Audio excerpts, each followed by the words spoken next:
He goes inside, and Katherine Heigl's like, well, somebody's got to do it. Turns out she loves it. She loves murder. She loves hacking up bodies. Welcome to SinCast, presented by Cinemasins.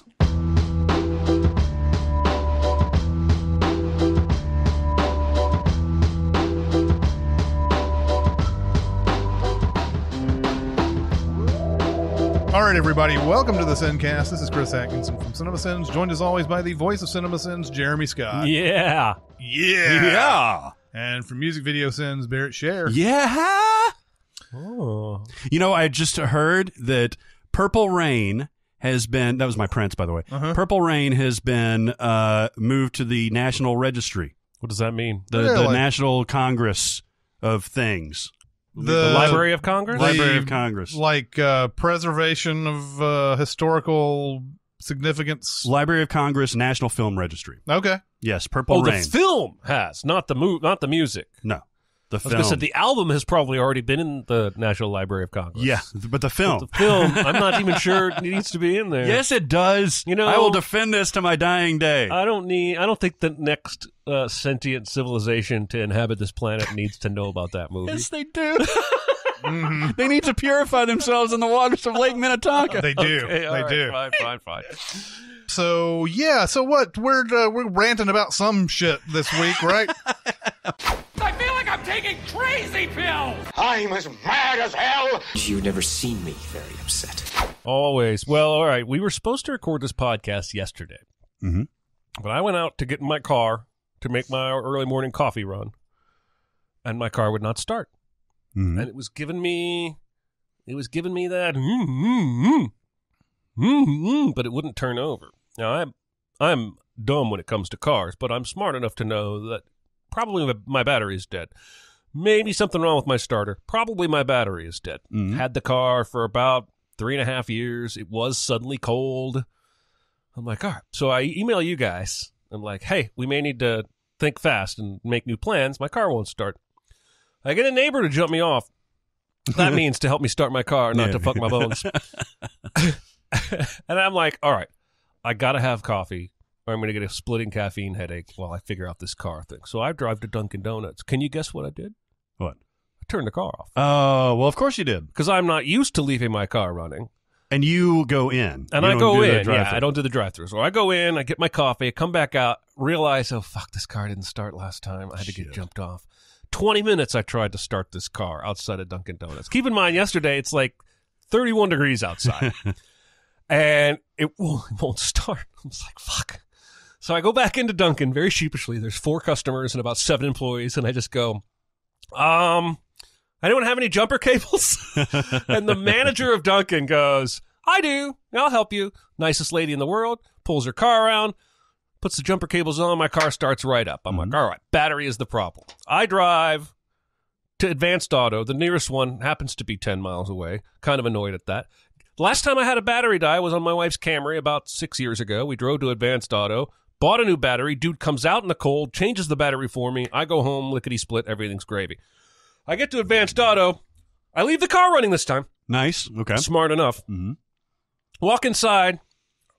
I need a new battery. What kind of car you got? I tell him, and he says, oh, this is one of those newfangled cars where you can't replace the battery yourself. You have to do it at a dealership or an auto body shop because they have to reset the computer for the new battery to work. This dude tells me to my face, this is just the car company's trying to make more money off of you. And I'm like, no shit. I know how to change a goddamn battery.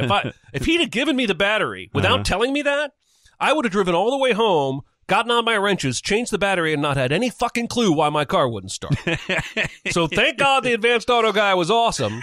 I drove down to the dealership, and I spent an hour and a half waiting, paid $208 goddamn to have my battery replaced. Oh, fuck. And I just like to say to the companies who make cars, who have now decided that batteries are not something humans can change themselves, go fuck yourself. I bet this car will let me change my own oil if I want to slide up under that bitch. Why can't I change the battery? Yeah. I could change my own tires if I want. That's true. I could change my own headlights. It's part of that battery and, shredder cabal that's going on.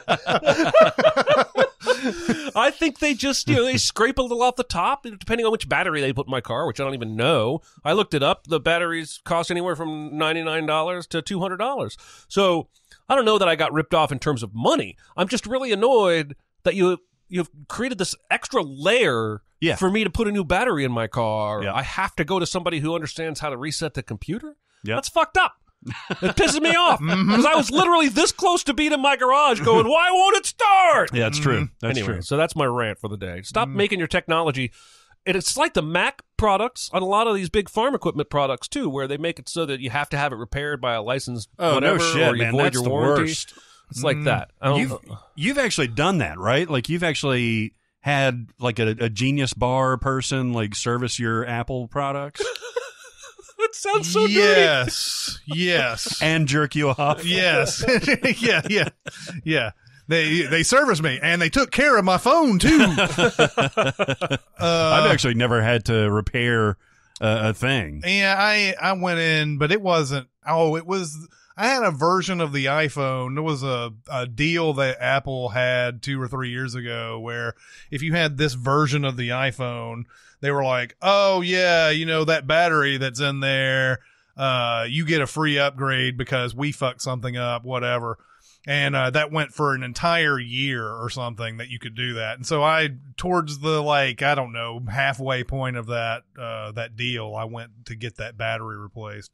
But then I was told that basically, you're just getting a replacement battery that's going to probably wear out soon anyway. So it was, for the time that it took me to get that battery done, I should have just got a new phone. Well, that's the thing, right? And they're the only ones that can replace that battery. You can't replace your own battery in a fucking Right, and iPhone. now we have also, since probably that happened, it's been proven that Apple intentionally slows down older devices to try and get you to buy new ones. Fucking assholes.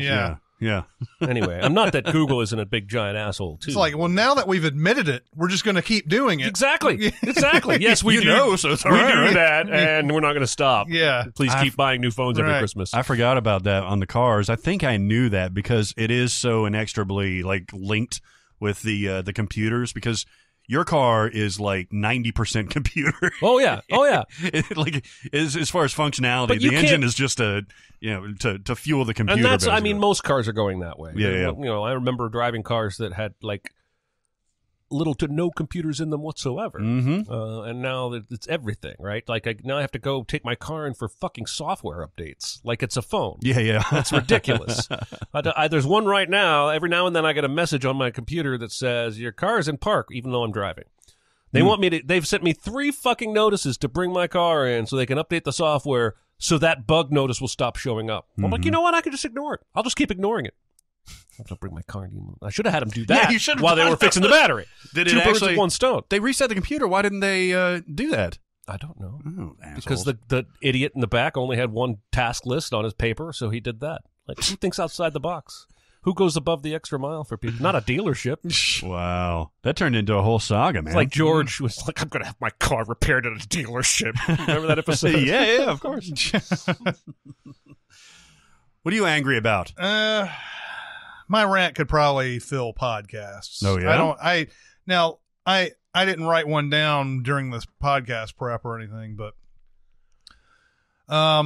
it's hard to discuss this type of thing because inevitably you're going to piss off half the people in the world. But misinformation is the number one problem in this country right now. It is upsetting how one there. I don't like both sidesing things. I feel like there's a right and a wrong side in this whole thing. I'm just saying to our conservative friends out there that if the liberals are wrong, that's a problem for the country. I believe you're the ones who are wrong right now in this country because the fucking Donald Trump shit. I know what I've heard and seen with my own eyes and ears. The motherfucker lies 100 million fucking times a day. And so if we're the ones that are in the Matrix, that's a problem for you. And if you guys are in the Matrix, then that's a big problem for us. We need to figure out this misinformation problem so that we can finally figure out what a fact is. Yeah. What is truth? What we need to figure something out. We need to get together and figure this out, because this shit is infuriating on a day-to-day basis. Yep. And so I don't like I said, I don't like both sidesing this problem. I think it's a right and wrong. And and like I said, if I feel like I'm right and I'm just totally getting the wrong information here, someone needs to help me out. Yeah. Yeah. Someone needs to figure it out. And actually talk. I believe in facts. Give me the facts. I don't get any of that, though. I don't feel like the other side gets that either. Don't feel like they get the amount. I don't mean to politicize a podcast either. I don't like doing it. I don't like bringing this shit up. But it is an infuriating thing day-to-day basis. The thing that brought this up was that IG report. Yeah, yeah. Where they said, yes, they did some things that were probably irregular when they looked into the Trump administration and all this other stuff. Or the campaign, right? The campaign. Yeah, right. The campaign in July 2016. Probably did some things that were irregular.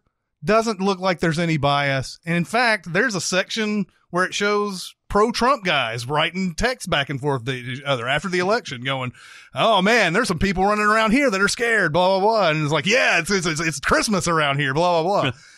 The whole they come out and they say, yeah, there were some irregularities. There's some things they should have done better, but there's no bias, blah, blah, blah. And then Donald Trump is like sitting there just going, it was the worst report I've ever seen. It's worse than I ever imagined. And a lot of you motherfuckers eat that up. And I'm just saying, if I'm the one who's wrong here, I need help. Someone needs to tell me what the facts are when I can see fucking black and white in front of me what's going on. Misinformation is the biggest problem in this country. We need to all agree on things, or else we're never going to get any farther. I agree. If you believe Trump is the best, give me a fucking reason why he is. Because he owns the libs. Yeah, that's right. He says he tells it how it is. Mm-hmm. Like I said, I hate talking about this. This is politics on a fucking fun movie podcast. But there's got to be something that can be done about this. Mm-hmm. There's got to be, or else we're never going to progress. You may think Trump is the shit and that, oh, hell yeah, we'll get 4 more years of that motherfucker and it's going to be great. You need us. You need us to be along. One of the things that's driving this is that in politics, but also across everything, sports, favorite rapper, what have you, and Americans have begun to celebrate their enemies' failures more than their own successes. It's no longer that my football team beat your football team. It's your football team sucks so bad, you dipshit. Why do you root for such a loser team? Right. And so we don't.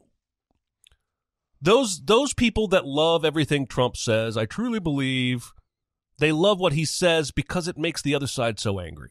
Mm-hmm. And they are more fascinated with angering their opponents and their opponents feeling frustrated than they are pursuing anything. They don't have any particular. It's either that or we've just become a complete one-issue country. And because we agree with Trump's conservative stance on whether it's abortion or immigration, everything else we overlook because this one issue is more important than anything else. But yeah, there's misinformation. There's misinformation all over the goddamn place. Yes. All over the goddamn place. It's all everybody has an agenda. Oh, yeah. And everyone is using misinformation or tweaked quotes. Everyone. Now, currently, all 3 of us in this room feel like the conservative side is doing that more. Mm-hmm. But there have been plenty of examples of both sides cherry-picking quotes here and there and making the other side look demonic and whatnot. And it's what drives me crazy is that it's too late. We've already fucked up the climate. The planet is dead. It's too late. We bickered too long. We could come out with massive overhauls to climate policies tomorrow, and there's probably not time to turn it around. We already did. Well, yeah, but there's probably not time to turn it around. Right. So now we're literally bickering over who's going to be the last one standing on the ash heap. Yeah. Right? Yeah. No one... I blame you for bringing this into my life. I'm telling you, that's why I don't like it. I don't like it either, but I do feel like you're right, that misinformation is a huge problem. And even not necessarily politically. Remember this Brock Turner motherfucker out in California that raped that girl passed out in the alley behind the video store or whatever it was? On camera. He got like 6 months in prison. Yep. articles still refer to him as Brock Turner, not convicted rapist Brock Turner. Right? Because we're looking for... It's so fucking stupid. It's really, and then when you throw into it that we've probably got 50% of our journalism workforce today has no morals or ethics, right? Where there used to be this old school kind of understanding that, at least the truth is being pursued. I don't think that's the case anymore. Well, the problem with, if you want to call the so-called liberal side of the news, is they started this where you could attack them because they were getting stories wrong. Yeah. They were getting stories wrong constantly, or where some of their anchors would say shit like Brian Williams talking about being in Iraq and all that. Yep. There was a lot of this type of stuff going on that laid the foundation for we don't believe these guys ever again because look at the evidence. Yep. And they got sloppy, and there's no doubt about it. But then, it's like there's wrong, and then there's like, okay, we got a detail wrong or something like that. Right. Like I said, I think the main focus of my rant here is we all need each other. Mm-hmm. We all need to have 100% on what a fact is. Or if the whole point of this is to say, ha, we won, you lost, then our country is just going to go right down the toilet. Mm-hmm. They don't really care what you think is happening out there that might be so great or whatever. You need us. Everybody needs each other, or else it's never going to work. You think we can fix it? I mean, I'm very cynical about that, because even this rant right here, I'm half expecting a conservative to come onto Facebook and tell me, what a piece of shit I am. I'm expecting this or whatever. And I can't reason with that person because they have a set of biases that I can't crack because they believe those people. I could get further into this too, because this is something that's hit home recently. Oh yeah. I could go for another 30 minutes about the wrongness of one of my friends towards another one of my friends. And there's no way of cracking that nut because they are willing to believe somebody they never met over somebody they've had fun with and dined with and all that. You're willing to, no one you've ever met, you trust that person more than this person that you've been with before. Yeah. That's a problem. Yeah. That's a fucking problem. That is. So, that's that. I mean, I don't think anything that I'm saying is going to change anything. I just think that, hey guys, we all need each other. We just need each other, and you can't have it.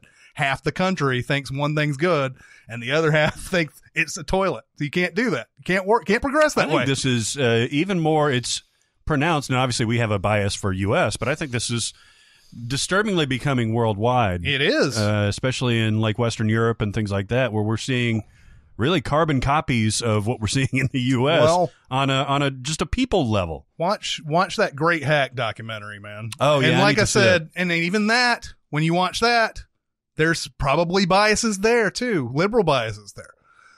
But the Cambridge Analytica didn't just hit us. Yeah. They hit the UK, they hit some countries in Africa, they hit a whole bunch of countries. And there's like, now you have these people who are just running their countries, who are these Trump style, Boris Johnson, people who are like, just don't seem to have really any clue about things, but they tap into your emotions. Yeah. And so people are like, yeah, that's what I've been thinking all along. Immigration's bad, whatever. And this is the representative of those people. And so like you get a whole bunch of these, like, and just like constant, like misinformation is happening all over the place. Yeah. So yeah, it's happening everywhere. It's not just here, but anyway, like I said, I don't like making this podcast political, but this is something that's been weighing on me for many months now. Yeah. Yeah. I wish I knew a way to solve it. Yeah. Social media is like the gasoline on the fire, but it's not the fire, right? No, but some fires will go out if you quit blowing on them. Yeah. I mean, if you look at the top offenders, Twitter and Facebook, right? They're equally culpable, Yeah. Well, in terms of spreading misinformation, Facebook's even worse because they explicitly don't fact check political ads now. Yeah. And there are all kinds of anti-vax ads running on Facebook, and then there are all kinds of people who Facebook is their fucking window to the world. Yeah. Man. If it's seen on Facebook, why would it be a lie? Or Twitter is there. And again, this used to be the way we felt about the news. Sure. If Peter Jennings says it, then it must be true. Mm-hmm. Growing up in my house, that was how we felt. That probably wasn't the case. I think you were a Jennings household? That was a Brokaw. Well, either way. Yeah. Well, 6 of one, half dozen of the other. But, I think if we peel it back, a lot of this has been going on for a long time. It's just peaked now, right? Because I've talked about this before, but back during the height of the abortion debate, or after Roe v. Wade, but in my young childhood, in the abortion debate started taking up name calling, right? Well, we're pro-life. By implication, that means you're anti-life. Right. You hate life. Well, the other side was like, well, we'll pick a pro-name. We're pro-choice. You're anti-choice. Now, today, anytime you see people arguing about abortion, they're having completely different conversations with each other. One is talking about choice, one is talking about life, and they never meet in the middle. And that's why nobody ever changes their mind about abortion, because they're having people who have picked a side have picked it based on completely different criteria. Yeah. But a lot of this spin, this misinformation has been going on since we were kids, and probably before that. And can we fix it? No. We're fucked. I mean, I don't think so. Yeah. No. I mean, I think it's going to probably pendulum swing back and forth in volatile ways, maybe for another 100 years or so, but by then the sun will crash into the planet. We'll all die. Yeah. Did you see in one of my Sin scripts recently, I stopped referring to big moons as Bruce Almighty moons? I did see that. I'm referring to them as Melancholia moons. Yeah. I like that. For sure. I like that. That works. Yeah. Any more? Do you want to rant about No. chocolate or something innocuous? Like I said, I could probably go on for hours because, but not because of not saying the same thing over and over again, but I can go into some deeper details about things. But I don't want it to be taken over by this. I mean, I already feel bad bringing this into it's a good discussion. Bringing this up because I know a lot of you out there aren't here for the politics or the whatever. I think it's worth talking about because it is showing up in movie fandoms now with the release, the Snyder Cut, getting all misinformation-y and angry and trolly. And when Captain Marvel came out, all those, I don't know who the fuck they were, crawled out from under their couch and review bombed that movie before it even released because they were okay with Wonder Woman, but Marvel's having a female hero they couldn't stand. Right. Now, granted, this all comes from that one quote Brie Larson made where she said, I'd like to see, more women on these press junkets that we do, and that became She Hates Men. Yeah, but I still see articles. There's one particular site I'm not going to mention by name, still shows up in my news feed on Google, and every single one of their articles is some kind of deep conspiracy about, and it's always pretty misogynistic. It's always like they'll write articles like Captain Marvel 2 may not happen. Disney execs don't like Brie Larson, whatever. It's all lies. It's all lies. But they're the kind of lies a certain kind of person out there wants to read. And so they get play with their articles. Anyway, I hate it. But my point is, it's not just politics anymore. This misinformation shit has spread into everything. Oh, it's everything for sure. And even movie discourse now has to deal with it. It sucks. There are people out there that think that Jennifer Lawrence has Steve Buscemi's face. Yeah, for sure. Yeah. I mean, and you can't change their minds now. You can't change their minds. Yeah.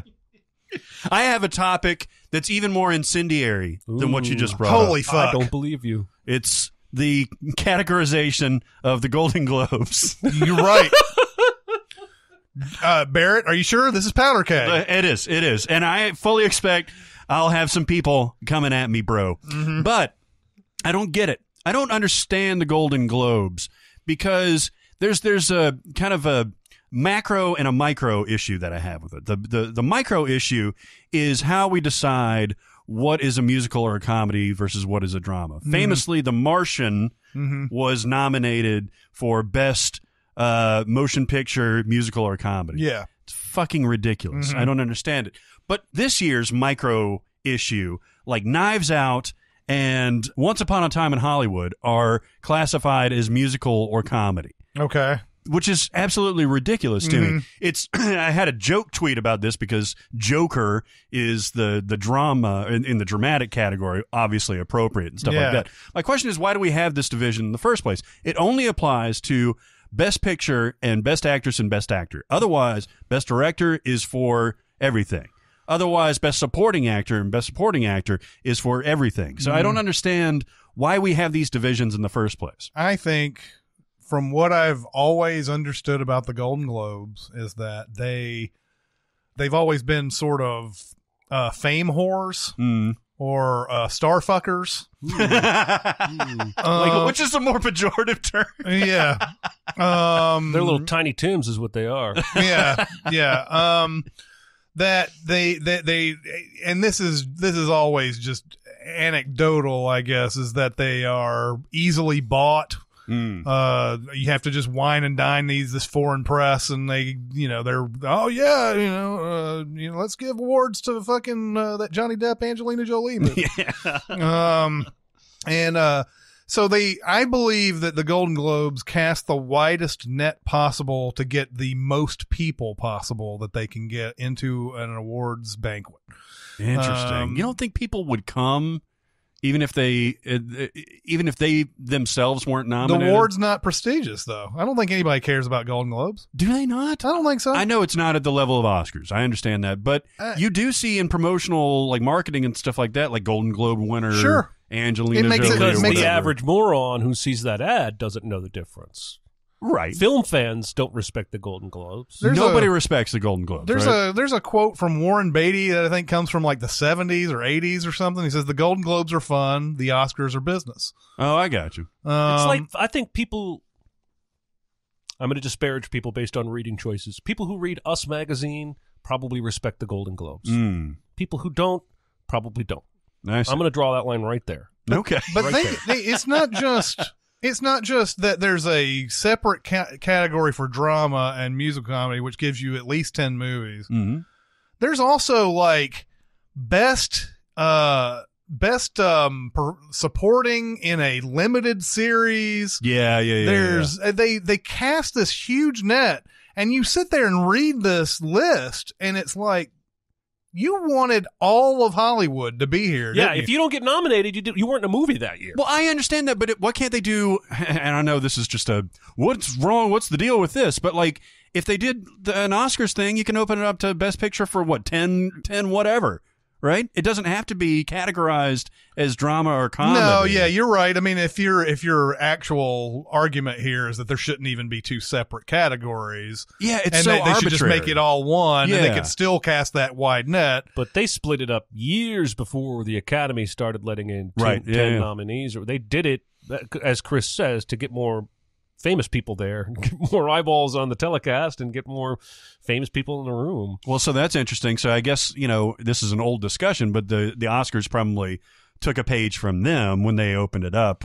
10 years ago or whatever it was? Just because they were trying to get higher ratings. Yeah. Because nobody was watching it, and barely anyone is watching it now. Well, this is just so arbitrary. It really annoyed me, because then you have these really, really weird... Now, you can say that there's definitely comedy in Once Upon a Time in Hollywood. Mm-hmm. Knives Out is objectively funny, but it's not a comedy. Yeah. So, like, this is so unnecessary. It's very unnecessary. Did Knives Out get nominated for Best Comedy? Yes. I thought I had read it only got a couple nominations, and most people thought it got jobbed. It got Ana de Armas, Daniel Craig, and it's nominated for Best Picture. Yes, yeah. I don't know about Director. Screenplay which, by the way, nominated. No. No? That's very strange. It is. And Director, no. Ryan Johnson did not get. But they nominated Todd Phillips for Joker? Oh, my God. He was the problem with Joker. All right. We cannot have two political discussions on one podcast episode. There was a guy who emailed me the other day, and he's like, I got this list of the Golden Globes for Best Director. Tell me if you can spot the mistake. And And it was a normal list. There was no misspellings or anything. Todd Phillips for Joker. I was like, it's not the Todd Phillips for Joker thing, is it? Anyway, that's my completely innocuous rant. It just always bugs me because I don't know. I think maybe because the ceremony is more fun to watch as a viewer. I've always enjoyed it, like from just an entertainment value more than the Oscars. I guess I lend it a little bit more credence. I'm not at the Us Magazine level of credence, but I figured that they were at least a little bit important. Mm-hmm. So I don't know. And if they are important, or if they're trying to be important, then stop arbitrating your fucking categories, assholes. I know. Assholes. They do it every year. Every single year, something gets put in comedy that doesn't belong there. Yeah. Every year. The Martian was just fucking... Didn't Matt Damon say something about that when he got up there? Hopefully. I think It he was did. like, thank you for letting me be in this hilarious motion. Yeah, that's what he did. I think he did say that. So one of our topics that we get sent topic ideas all the time, and yes, we very slowly get around to these things and questions and stuff like that. It's just the nature of the beast and everything. But one of our listeners sent in one with the topic of person on the edge. Yeah. Living on the edge. The question. Help yourself. It's Aerosmith, baby. Yeah, it is. The topic idea went like this. I would love for you guys to devote a segment to this subgenre of what I call person on the edge movies. And they have evolved over the past several decades from Taxi Driver to Fight Club and so on. I think part of why I love Joker, Speaking of which, is I'm just a sucker for those kinds of movies. I still think Robin Williams was never better than he was in 1 Hour Photo, such a fantastic film from around 15 years ago. I'm hearing a lot of retro love for that movie, by the way. Have you seen lately? Yeah, I've seen it. I saw it in theaters. I thought it was really good. Mm-hmm. I don't think he's ever been. I think he's been better before, but that is certainly against type, and he's really good in it. I know that. I think I think it was Ebert was saying it was he didn't like the movie, and he thought it was just generally creepy because Robin Williams does have this undercurrent of this person in a lot of his comedic roles. So when it's trying to translate into a dramatic thriller or whatever, he just felt very uneasy about it, like not in a good way. Right. But yeah, I can see that I mean, this is a movie that I've been starting to hear a lot of people just discover and say that they love. I don't know if I liked it. I think I liked it too. I haven't seen it since then, so I'd like to 1 watch it Hour again. Photo? Mm-hmm. Yeah. It was probably overlooked too much when it came out. Now it's getting a little overly praised in hindsight. Mm-hmm. It's fine. Mm-hmm. He's creepy. Alias dude is okay. Yeah, Michael Vartan. He's just as good in Insomnia, though, in a very similar Yeah, role. I think you know? it came out the same year. He's better in Did they Insomnia. really? I think so.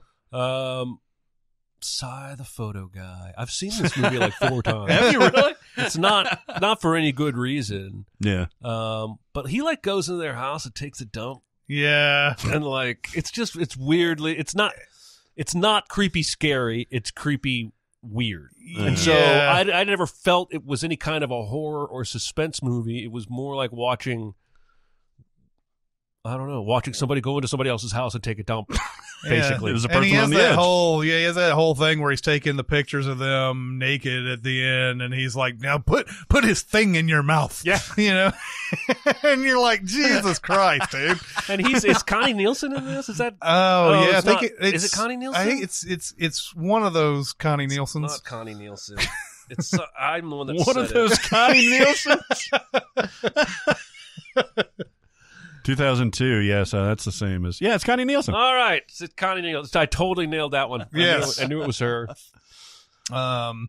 Anyway, we came up with some of our own person on the edge movies. Who would like to start it off? I'll start. Okay.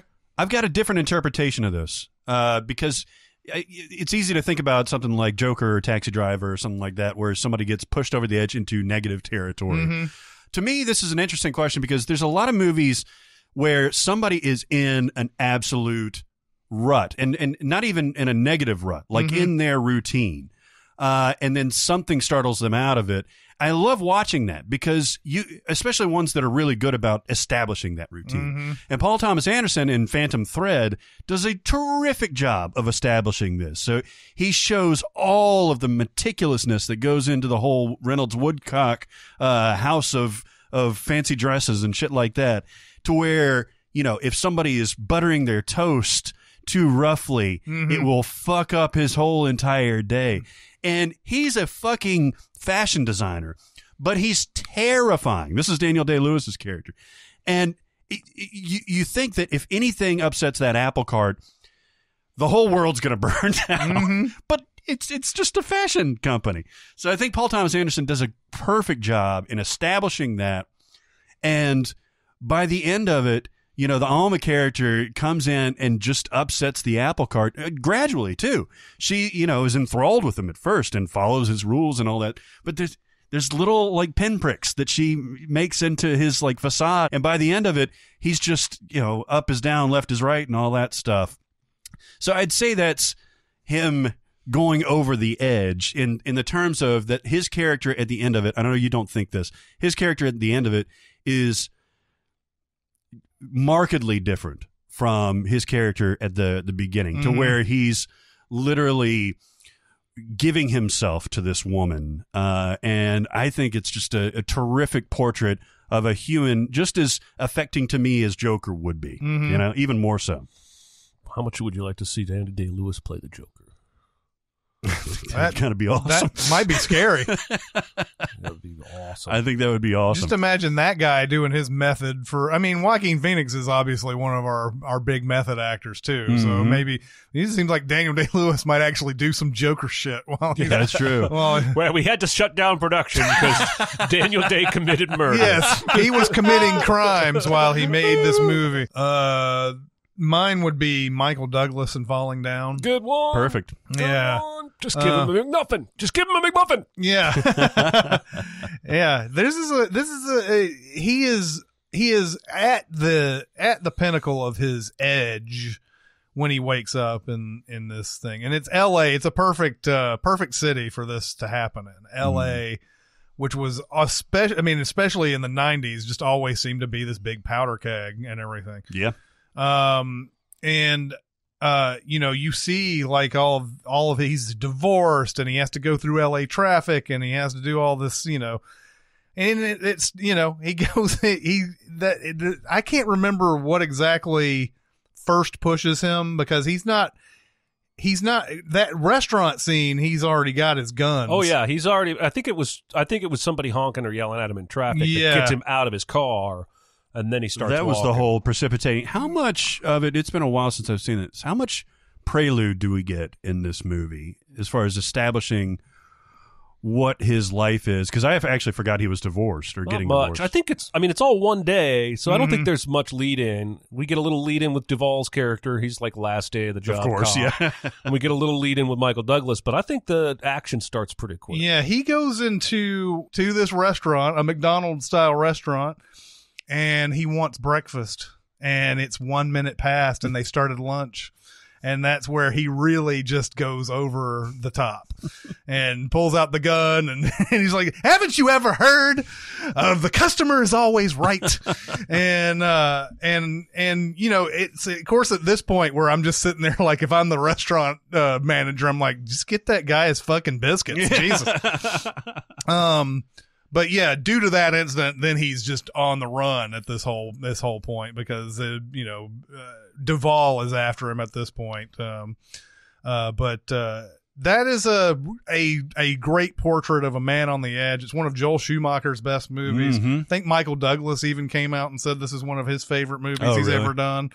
But that is a guy on the edge, and it's relatable, not maybe the homicidal tendencies part.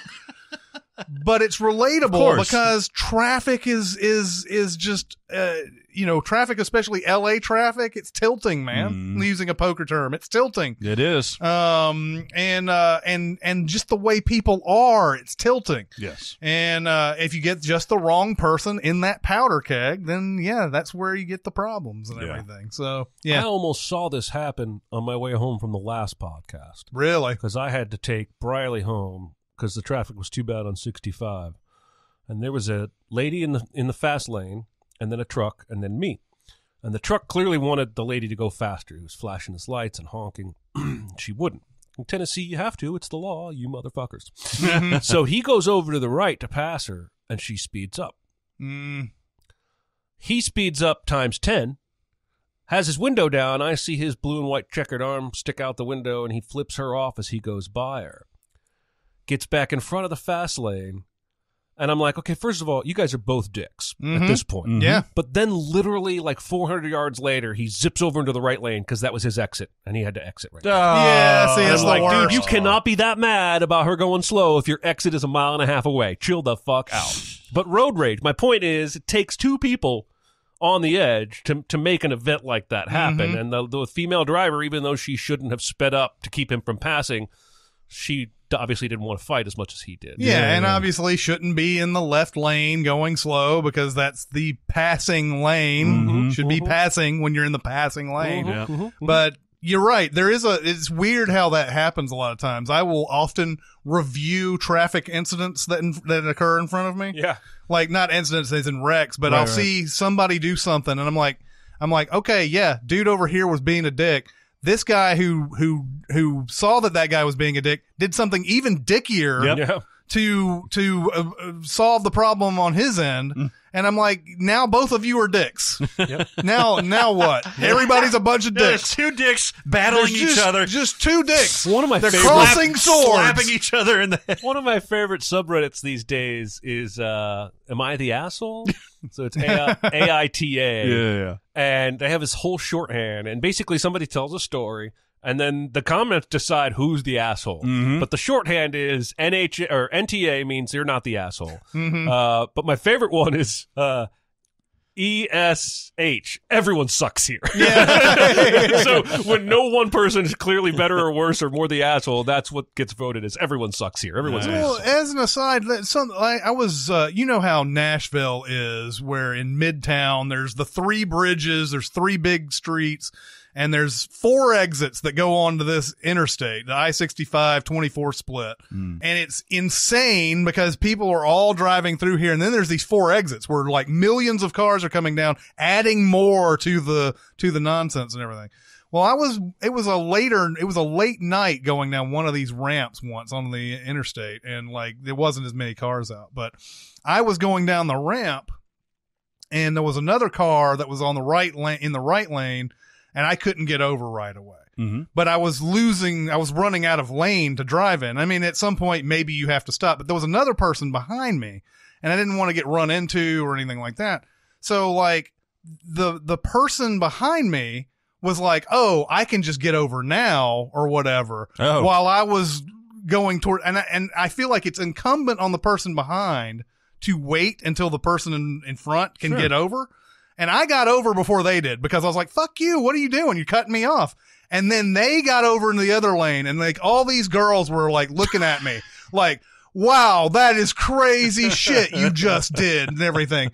And that would be, am I an asshole there? Yeah. No. I don't feel like I am, but there's probably some people out there who are like, you never cut people off no matter what. You have to wait for them to pass you. And I'm like, there's not enough room for me to do that type of shit. Not the asshole. Yeah. Not the asshole. Yeah. NTA. So my first one I picked is Katherine Heigl in a movie called Home Sweet Hell. Now, this movie had another title. I've talked about it before on the podcast at least once. But Patrick Wilson is her husband. Katherine Heigl is the wife. Katherine Heigl has a book. It's Our Future book. They're going to have so many kids, 2.5 kids, a dog. Everything is going to go according to this plan in her book. He's a furniture store owner. Jordana Brewster comes looking for a job because that's the kind of person that works at furniture stores these days. And he starts fucking her. Like in the store? Well, yeah, actually, they do fuck in the store, but mostly after hours. Not right away. They don't start fucking. No, it's not like hide like a job. Show me your vagina. She came in, and then all of a sudden they were just fucking. But they start fucking, and then she comes to him and says she's pregnant. Now, what you don't know at this point is that she's not pregnant. Her real boyfriend lives in a trailer with 3 other criminal doofuses, and they sent her in to set this guy up. He owns a furniture store. He must have plenty of money. So this is a scam. Well, he goes home and breaks the news to his wife. He is the kept husband, so to speak, and Katherine Heigl wears the pants in this relationship, if you will. Mm-hmm. He goes home and breaks the news to her. I cheated on you. And she's pregnant. And it doesn't take very long for Katherine Heigl to say, let's kill her. Oh. And so they come up with a plan where he's going to have to, it's his responsibility. It's his mess. He has to clean it up. But she's going to keep this family online for the future. So he's supposed to call her into the office late at night and poison her. And then bring her home, and they're going to do something, bury her or something. Well, he poisons her. She realizes she's been poisoned, but she doesn't die right away. And then he has to do some stuff. I think he hits her over the head with something. She passes out. She's dead. Throws her in the back of the car, brings her home to Katherine Heigl. They open the back. She's not dead. Oh. She's alive. And Katherine Heigl's like, well, you're going to have to kill her again. Here's a ball peen hammer. And Patrick Wilson, he can't do it. He's not a killer. He doesn't want any part of it. So he goes inside, and Katherine Heigl's like, well, somebody's got to do it. Turns out she loves it. She loves murder. She loves hacking up bodies. She loves blood everywhere. This is like, she's like Kevin Costner and Mr. Brooks. Like, she's found her calling. To the point where, then they find out there's these other guys connected that were blackmailing. It's just like, gotta go kill them. And she uses a samurai sword to kill about half of them. Is this a comedy? It's trying very hard to be a black comedy. It does not hit on all levels. But everyone's attractive, and it's a short enough romp. I think I was literally flipping channels one day and saw Jordana Brewster leading Patrick Wilson in between some rug samples on the wall, and did it in between a couple of rug samples, and nice. That's what hooked me. Yeah. But Patrick Wilson is not the guy on the edge. Katherine Heigl is the girl on the edge, because she's just living this perfect housewife, trying to have this perfect family, till she gets a taste of killing. And she goes off the fucking deep end and can't get enough. Like, she's half naked, like slaughtering people by the end of this movie. Loving it. Mm-hmm. It's fucked up. Like half? No. So somebody else, though. Nice. Yeah. So there was this was originally called North of Hell, and Katherine Heigl was nominated for a Golden Raspberry. Well, Dude, I don't remember you talking about this on a podcast. Do you? No. I don't think I've ever heard of this movie. I've seen it twice. But that was the first character I thought, because I generally am not like, I'm not like a big Katherine Heigl fan. Yeah, she's fine and knocked up. But she's really funny in this, like as the like Lady Macbeth, who just fucking loves killing and takes over from her husband. We're going to drive this train. Anyway, I'm not saying you should watch it, but I don't want to now. I did twice. Wow. That's a hard recommend. Oh, Jim right Belushi's there. in it as a cop. He's investigating Does he have her a canine disappearance. partner? No, he doesn't.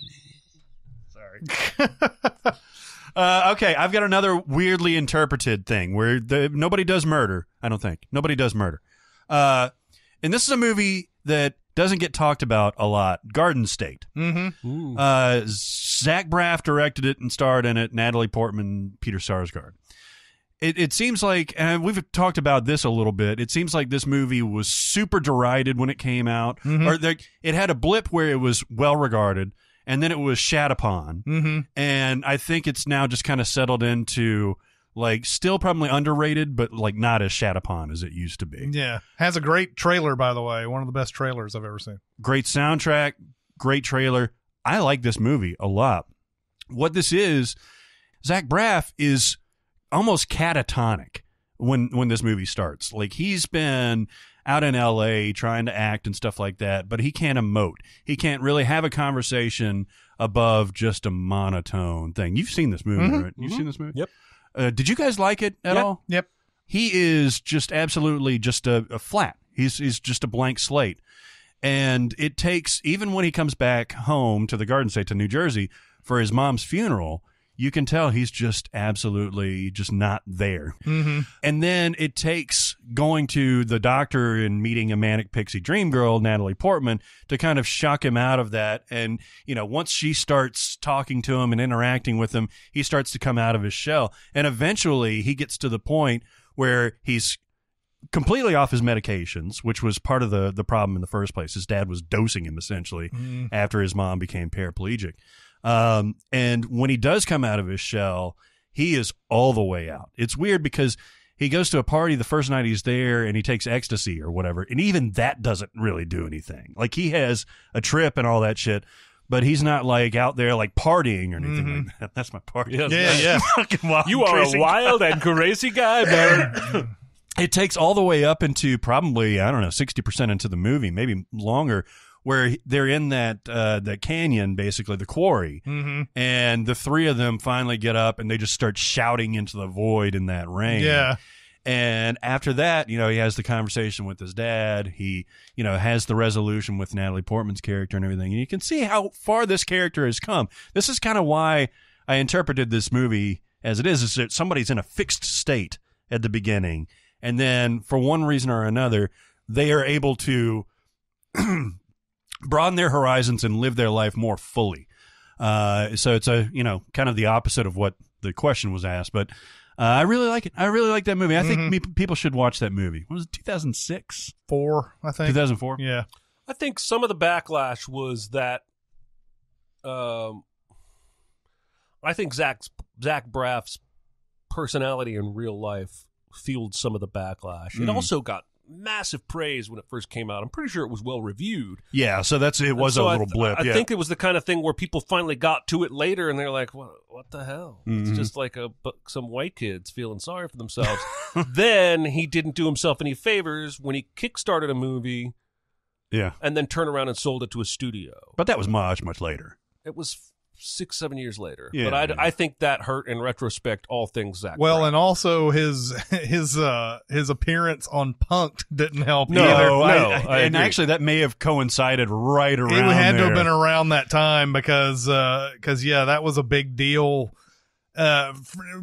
Pre-internet, pre-Twitter, all that going on at the time. God, Because he goes fucking ballistic on this kid. And I we don't didn't like even that see all show. of it. No, I know. I don't like that show, but I thought it was kind of hilarious. Yeah. I think, you're right. He does seem to have, or at least at that point, had a prickly personality or something like that, which is so odd because I love him in Scrubs and I love him in this. Hey, I love Bill Cosby in The Cosby Show. Yeah. I'm sorry. I really don't. No, you're That was not right. fair. I mean, that was like I just dropped a bomb. That's not really fair because I can't compare Bill Cosby to Zach Braff. But I was going to say, take a breath. loving somebody on a show doesn't necessarily last forever. Right. It's funny, after this and after Scrubs ended, he's had that self-funded movie, or self-funded at that point. And he did another one that he directed, I think, but you don't see him pop up regularly. No. It was Scrubs is in syndication, so I'm sure he's getting a fat paycheck every month. Sure. I know the people from Friends, all those actors make like 20-25 million a year just from syndication. So you can make good money. Hey, we should make our own sitcom and then wait 15-20 years for that sweet syndication cash. Yep. Yeah. I Oh, agree. yeah, I for agree. sure. Yeah. Or cash, as they call it. All right, everybody. It's time to talk about BetterHelp once again. BetterHelp. We love these guys.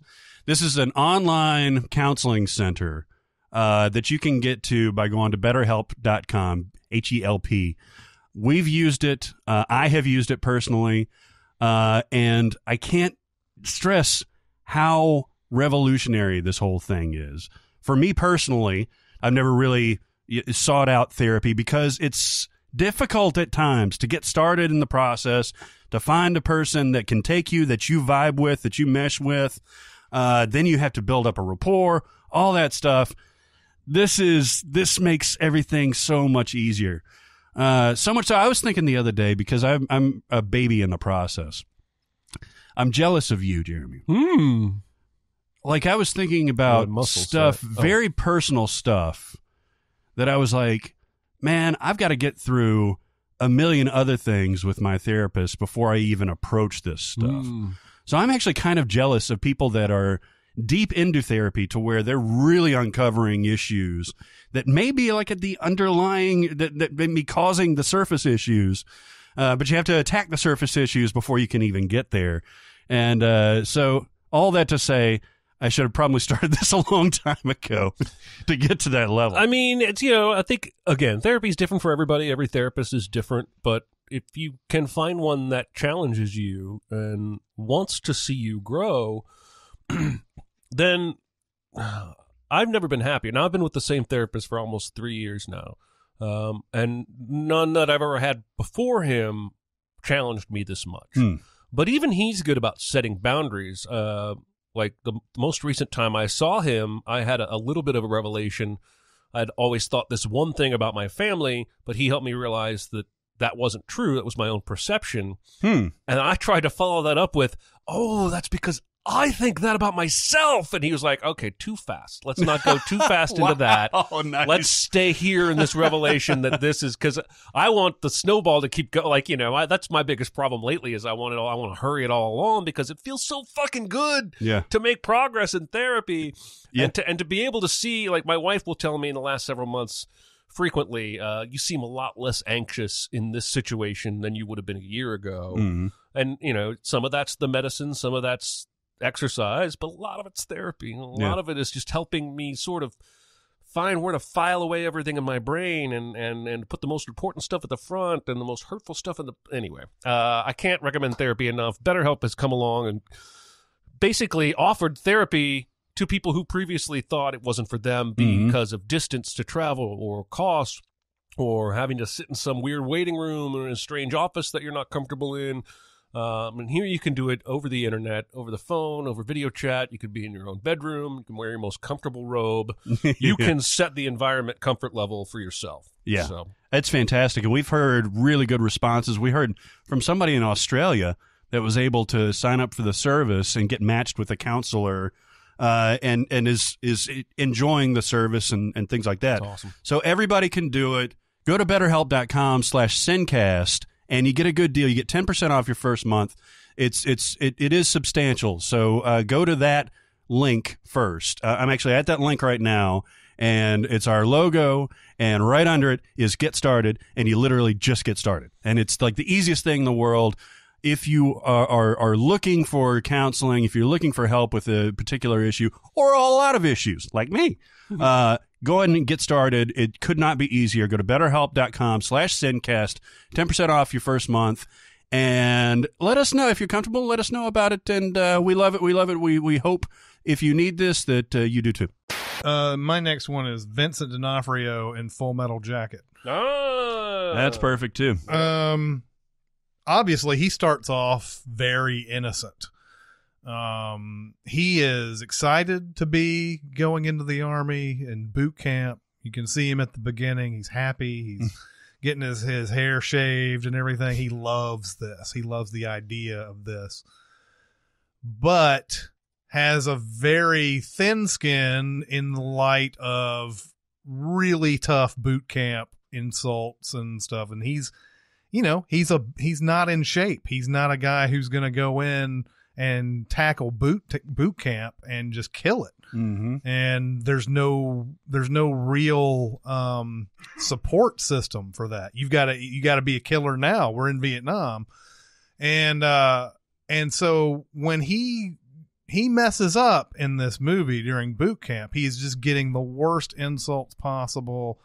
He is all of his other fellow boot camp people are starting to realize he's not very good at and he's getting them punished and everything. And then the awful, like, everybody puts a bar of soap in the sock and beats him in the middle of the night, all that. And he's getting all the emotional and physical abuse and military training at the same time. Which is essentially abusive too. Yes. And the great thing about Full Metal Jacket is, like, the guy is a complete screw up. He can't get anything right. He's not in shape. He's never going to get it. But then he turns it around. Yeah. He turns it around and you're like, man, this guy, like, that military training really has gotten to him, and he has become everything he can be and everything like that. But there's still a darkness you can see in him, even though he's getting everything right and he's getting praise now for what he's doing. It's not enough to turn the tide. And then, you know, by the end of what is the best part of Full Metal Jacket, he's in a bathroom with a full magazine and ready to go ballistic. I honestly think if Modine doesn't go into the bathroom, he was probably going to shoot everybody in the entire. Oh, that's interesting. Yeah, well, it sure looks like he's gearing up for something. Why would he have a Full Metal Jacket if he were just going to take out Arlie Ermy? Yeah, and thought about that. So, I mean, who knows? I mean, the movie doesn't explicitly say, but I feel like if that's what he was planning on doing, he was going to kill everybody. Wow, and just blew my mind. And so Modine goes in there and is the only guy who has been nice to him in some way, even though he's still part of that group. You know, it's not enough at this point. He's already past that threshold, and there's no support system. There's nobody's going to tell him to go get therapy, right? They're just like, you need to work it out. You need to be a man. You need to do all these type of things. And it ends tragically, but like that is a perfect, for me, an arc from person who is completely innocent to just damaged. Yeah. By the end of it. No, and he's over the edge. That's correct. Yeah. I always thought it was weird. The shot where he actually shoots the drill sergeant is in slow motion. Yeah. And I don't think Kubrick has ever used slow motion like that before. Not to my knowledge. It's almost like a very 80s scene, you know what I mean? Because everything is very Kubrickian, like up until, especially, it's almost, you could see Jack Torrance on his face where he's going psychotic. But then when he shoots him, it's that. Yeah. Well, and here's another thing too about the possibility he was planning on killing everybody. The somewhat, Modine is not even I don't think he's even supposed to be that night watchman that night. I'm trying to remember if he was supposed to be, or because he said something like, I drew night duty or something like that. Yeah. And it's sort of luck of the draw that he's even the guy who, like, he makes you wonder, had it been any of the other people, would he have just gone on a rampage? Yeah. And, that's interesting. Yeah. But like I said, it's never been explicitly said in that movie, but you got to feel like that's what he was planning on doing with a full magazine and and everything. But I like that we can talk about a movie that I've seen 1,000,000 times. And I probably could quote, but you just completely changed my whole perspective on that scene. That's what this podcast is all about, though, right? That and politics. From now on, it's all politics. Mind blowing. Yeah, I can't wait to hear the responses. A guy that I think starts the movie on the edge and ends the movie falling off of it is Jake in Nightcrawler. Yeah, Jakey G. Now, when he starts out, just the way he talks, you can tell this guy's not quite right. Yeah. But he's still, by all intents and purposes, just he's an everyday normal face on the street that you would see. But then he starts getting into this news footage, particularly early news footage, footage from car accidents before the news vans have gotten there, when there's still blood on the scene. And he likes it like Katherine Heigl likes murder in that other movie I was talking about. So he's buying better equipment. Then he fucking blackmails the news lady into fucking him. Yeah. Then he almost kills Bill Paxton out of, like, career jealousy. Bill Paxton offers him a job. He wants to be his own guy. Then that same day, Bill Paxton beats him to a scene of the crime he wanted to film. So he tinkers with his truck and nearly kills the dude. Then he films that guy being bloodied, carried by the ambulance. Like, this guy goes off the deep end. He's moving bodies. He's staging crime scenes, all so that his film will be more... He's gotten very quickly addicted to seeing his own footage on the news.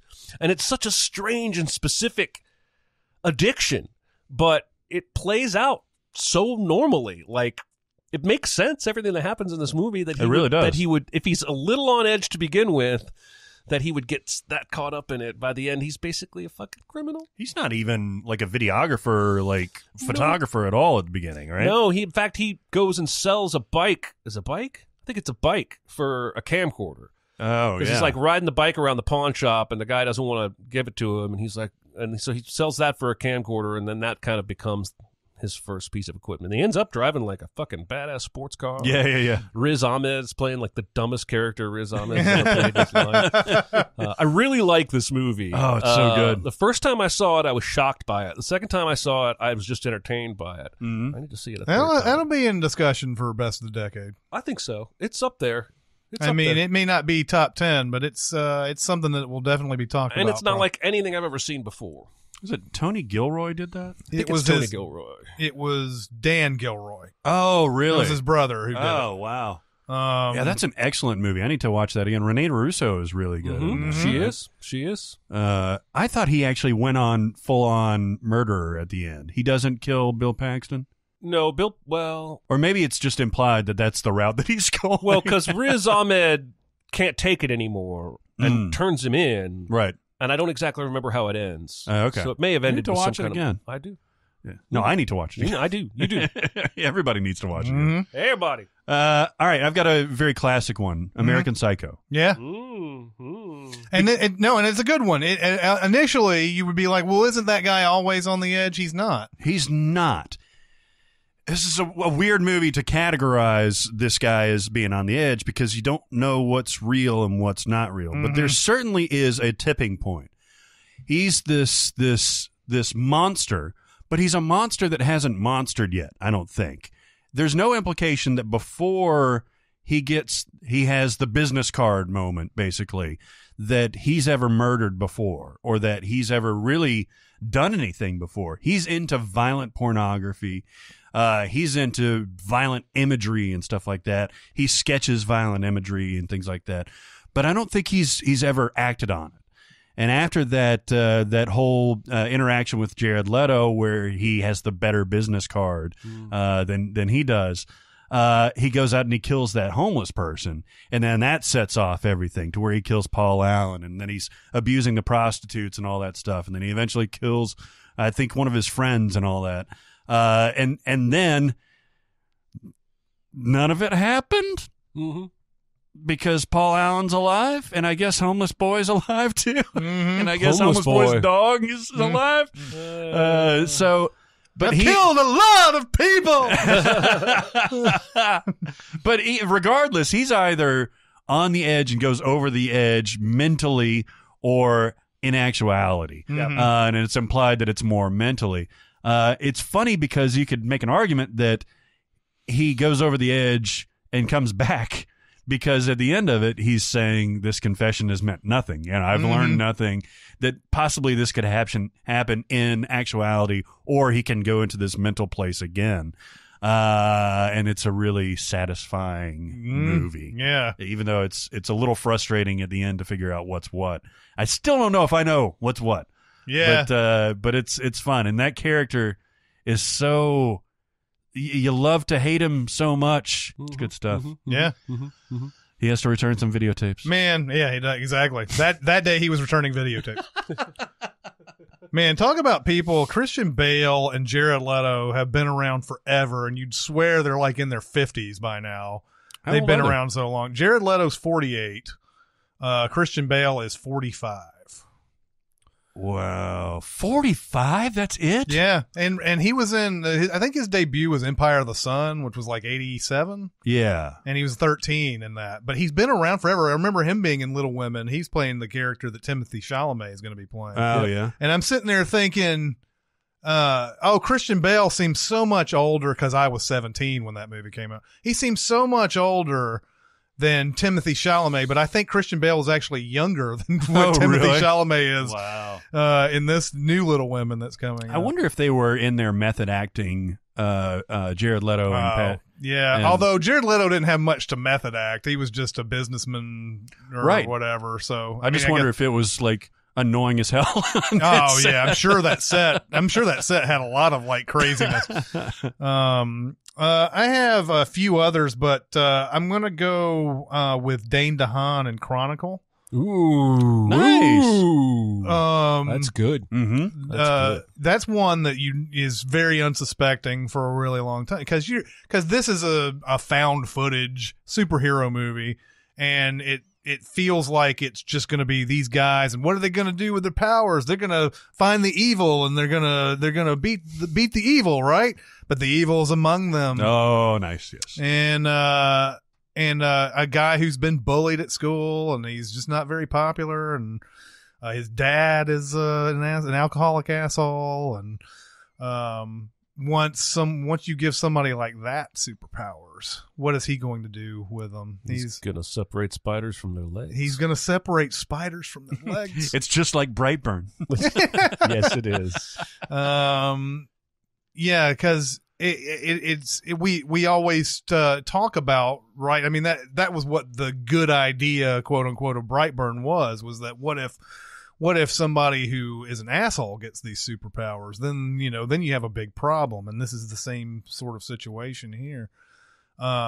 When you give somebody who is bullied and everything, these things. And so, yeah, at first and he's the one who's like constantly using it. Like he's getting to the point of like being able to crush things with no problem. Like, I love that part of Chronicle where they're like having trouble at first, and then they realize, oh yeah, we just need to practice it. It's like a muscle. We got to do this more and everything. This guy is by himself, just kind of like, and then he's just like, well, now I'm going to just get back at everybody who hurt me before. Yeah. Why not? This is what this is for now. He goes full evil at the end. Yes, he does. Yeah. And there's a whole downtown like fucking Superman versus Man of Steel thing at the end too. Seattle, isn't it? Seattle, yeah. Where they're like smashing through the needle, and they're and they're like there's like cameras everywhere. It's like capturing all the action as they smash through buildings and shit. It's Michael B. Jordan's in it. I don't remember the other dude. Is he the one that goes after Dane DeHaan at the end? Michael B. Jordan dies. I think. He's the one that dies. But the other guy is the one who ends up flying after him and everything. Confronting him, yeah. Yeah, and he's the one who ends up like, oh, I've always wanted to go to Tibet. I'll fly over there. Alex Russell was the other guy. Okay. Right? Yeah. I like that movie a lot. Mm-hmm. I only saw it the once, I haven't but seen I don't it want to forever. see it again. But it's very good, and it's another one of those, characters that, he's on the edge. Yeah. Nice. I watched Hardball the other day with Keanu Canoe, where he he's the hard scrabble coach of a hard scrabble alcoholic, team. gambling. Yeah. You know who one of the players is? Michael B. Jordan. Really? Itty bitty little Michael B. Itty-bitty Jordan. Michael he B. looks Jordan. like he's 10 years old. Is it a baseball movie? Yeah, he's like a little league coach in projects or whatever. So the other one I wanted to bring up, somebody on the edge. I'm going to go with John Rhys Meyers in Match Point, which we talked about recently. Nice. Yeah. And I don't know how long he's on the edge, but when it snaps, he's done. He's made up his mind because he's kind of just a horn dog for like the first 2/3 of the movie. And I've got this girl. She's going to marry me. She's pretty. Her family's wealthy. I can get a great job. This is a good situation. Scarlett Johansson's over there. Make it flirty. Mm-hmm. Now let's go do it in the wet wheat. Now my crotch has a tingle. And when I see her again in the future, my crotch tingles some more. The wet wheat. It's got to be one of the least sexy sex scenes of all time. I just keep thinking about all the different straw scrapes. Well, yeah, considering how sexy body. both of them are, it's ridiculous. Yeah. But she comes back into his life. They start an affair. She gets pregnant. And she starts calling him. And for a while, he can put her off and then go visit her. And he's putting her off when he visits her by saying, I'm going to tell my wife, I'm going to leave my wife. I imagine this is how it goes for most dudes that have affairs, which is why it probably usually comes crashing down on them, because eventually one of the women that you... Eventually, and then murder. Eventually the woman you're sleeping with is going to go, well, he lied to his wife. Yeah. He's going to lie to me too. Mm-hmm. Right? So then he starts just lying to her. I'm out of the country, he tells her, for like a week, and she goes to his work and finds him. He's still there. He's lying to her. She's hysterical. He just kills her. Yep. He just kills her. Sure does. Goes out to daddy-in-law's house, gets a hunting rifle or a skeet shooting rifle, kills the little old lady next door because, hey, witnesses. And stages it all perfectly. Knows that the cops are going to know he was fucking her. But they won't be able to prove anything. Even one of the cops at the very end is like, I think he might have done it. That's one of the funniest scenes in a movie ever because he, on very little evidence, by the way, he's figured this out in his head, but he wakes up in bed going, I think he killed his wife. just sleeping there, and then just suddenly it's like, wakes up and he goes, I think he killed her, or whatever. If you remember, you know what I'm talking about? He gets away with it, right? Oh, yeah. Yes. Isn't that the whole thing of the ball hitting the tape? He throws that, what is it, a watch or something? He throws a necklace? Or yeah, it's like an earring, I think. Or a ring. It's a ring. It's a ring. He tries to throw that ring into the Thames. Oh, yeah. Some people call me Tim. It hits something and bounces back, and then I guess somebody finds it. A homeless guy, yeah. Homeless guy finds it. And that ends up basically sealing his innocence. What's funny about that scene is when he throws the ring and it tinks on the top of the thing and doesn't go into the river, you feel like, oh, he's fucked. There's a piece of evidence that's but it ended up being like his salvation. Yeah. It's a great movie. I hate but Woody Allen directed it. I mean, but who plays his wife? Emily Mortimer. Emily Mortimer. Oh, yeah, that's right. God, I like her. And I do too. Brian Cox is the father-in-law. Of course he is. Oh, that's another movie I need to see again. I really love that tennis analogy where, he's got that slow motion ball hitting the tape and then just which way is it going to go? Yeah. Mm-hmm. Yeah. Good stuff. Good stuff. I like that. That was fun. That was a fun thing there. Yeah, and we had some revelations. Yes, we did. And I'm going to watch Match Point, Full Metal Jacket, and the Katherine Heigl murder movie. Yes. Home Sweet Hell. Yes, Home Sweet Hell. How do you find this shit, man? Watch the Golden Raspberry nominated Katherine Heigl. I'm telling you, it may not be a great movie, but you won't have a boring time. Do we want to do some recommends and warns? Yes. Totes Amazeballs. They're great. It won the Academy Award. Oh, for what? For best movie ever made.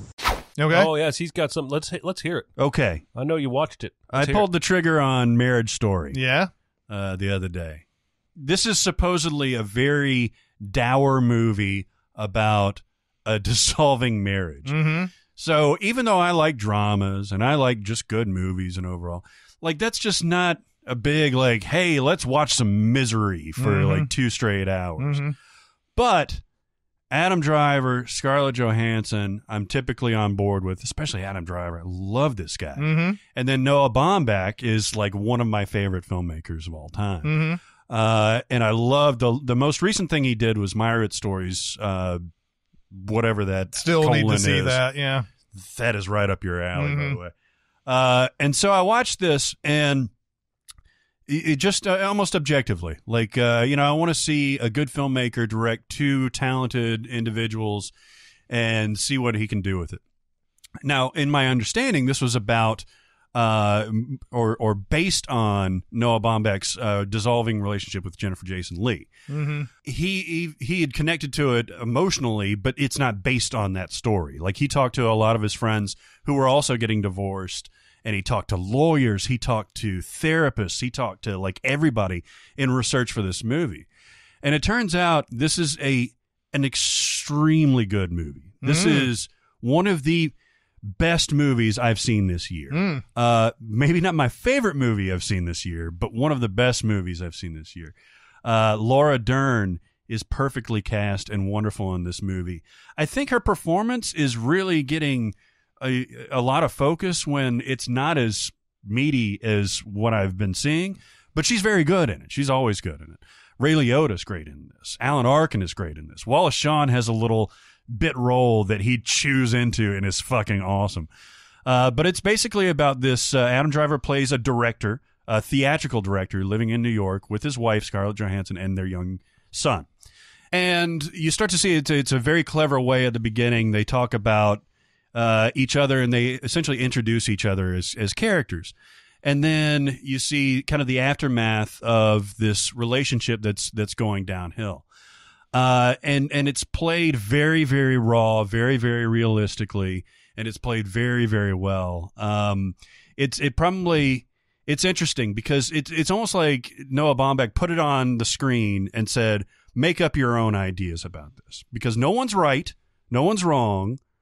Everybody's kind of an asshole, like that thread, but nobody's fully an asshole. Like, if people are assholes, they're just real people. They're real people doing real stuff. And so I was watching this fairly objectively, even though I'm married and have a young son. And I made it all the way through, and I was like, this is just a good movie. And then there's one almost final scene that absolutely hit me in the gut. See, I've heard that this movie crushes you at the end. But not in the traditional way. It maybe for some people it does. It just, the way that the line is delivered, and just the thinking about it, the way that it hit home with me, absolutely, it did get me, and I openly wept at the office that I was watching, and my wife comes in. She's like, "What's wrong?" I went to the very start. But I actually will probably watch this movie again. That's how much I liked it. I really do recommend it for people who are married, for people who are married that have children, for people who aren't married. I think anybody can get something from this movie, even just objectively watching it, just as a good piece of cinema. That means everyone. But everybody's going to see it from a very different perspective. No, you're right. I just have seen those commercials for Southern New Hampshire University, SNHU or whatever. I think so. Where it's like a graduation speech. Oh, and yes. the guy's like, he rattles off every possible contingent. He's like, please stand if you're a mother. Please stand if you've been in our military. Please stand if you've ever been a teller at a bank or bagged groceries. Please stand. And then he's done. He's like, look at all these people standing. And I'm like, well, you listed off every fucking profession. Right. Every situation known to man. Yeah. Of course they're all standing. Oh, yeah. That's like Limp Bizkit. It's just like Limp Bizkit. That song rolling. Oh, yeah. He's like, hey, rockers, hip hoppers, and everybody all around the world. Like, why'd you go through all the different subcategories? Yeah. If we were going to land on everybody all around the world. Right? Limp Bizkit. They were the best. Anyway, The worst. you should totally watch Marriage Story. If it's being billed, which I've seen a lot of, like, well, you're going to watch people suffering for 2 hours. It's not that. There is a lot of emotional rawness, but it's really, really good. It's really good. Okay. I think you would dig it. I keep hearing good things about it. I like Adam Driver. He's so good. Yeah. He's so good. That guy, I'm going to watch pretty much everything that he does, like, from here on out. It's amazing. You bring up a movie that has Adam Driver and Scarlett Johansson, and I've seen two movies that were not that movie that have those actors in it. And The Report was one that I saw on Amazon Prime. The one about the investigation into the torture. Oh, yeah. She's in that? Adam Driver is. Oh, okay. She's not. You're not the two of them. No. Yeah, there's two different movies with those actors.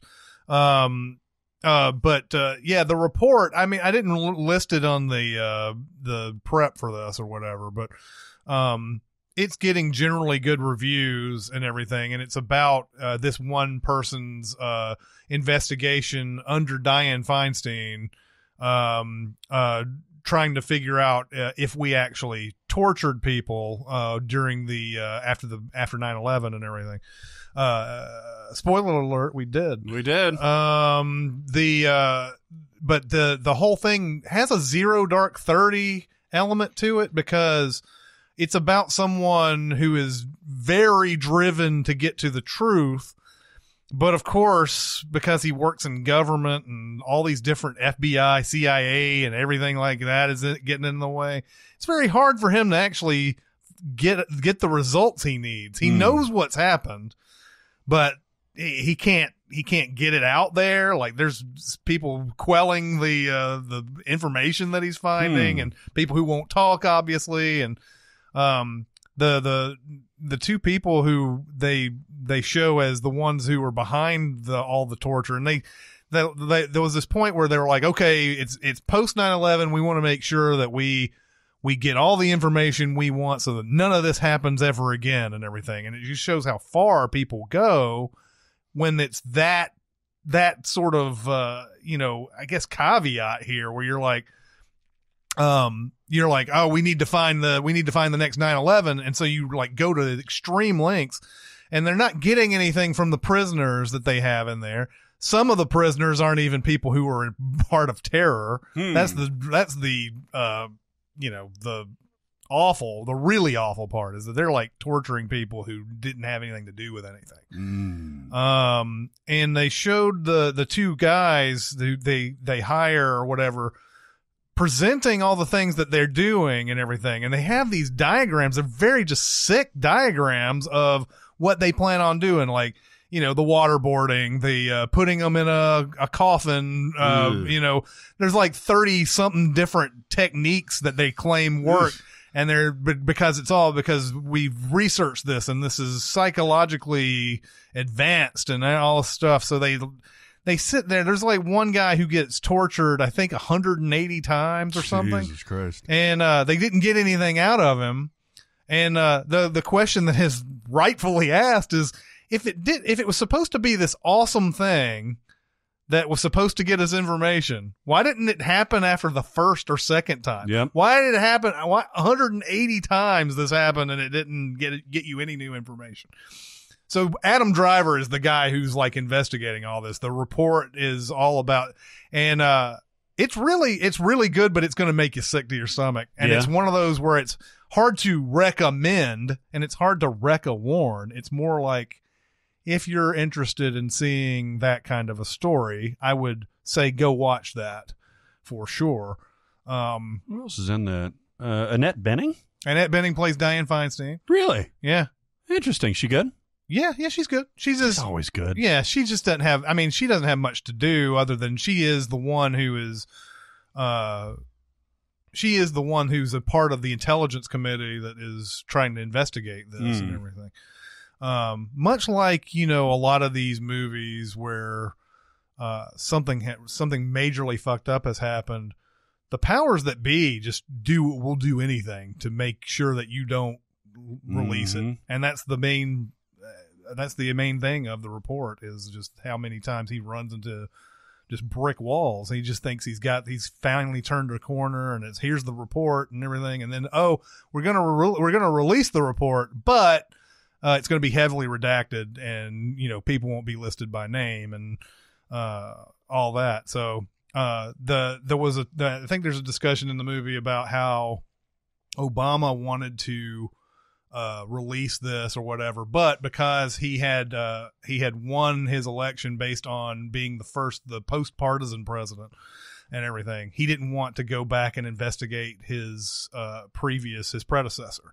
So that's why that got pocketed, essentially, was that he made a promise and he felt like that would go against his promise. And that's against a promise. Yeah, exactly. An American right? President? What the fuck? Movie's unflinching about who to blame in all of this and what mistakes they made. Jason Clarke, right? Yeah, Jason Clarke. It's funny they actually, there's a point where Adam Driver is like just sitting there, he's all dejected and everything, and he's looking at the a trailer or something for Zero Dark 30. Oh, seriously? Yeah. That's funny. Yeah. But the other movie, and I hate to hog it like this, but when you bring up Marriage Story, and I'm like, wow, two actors just happen to be in these movies. Jojo Rabbit. I saw this. And Scarlett Johansson is obviously in this one. Doesn't it have a longer title, like the guy that went up a mountain and came down a Jojo Rabbit? Yes, the Englishman who went up. I thought it was like the Ballad of the Jojo Rabbit or Jojo Rabbit and the something. Oh, it may. I don't know. Maybe it's just Jojo based on Rabbit. the original material. Maybe a book. The cultural learnings for which make glorious. Yeah.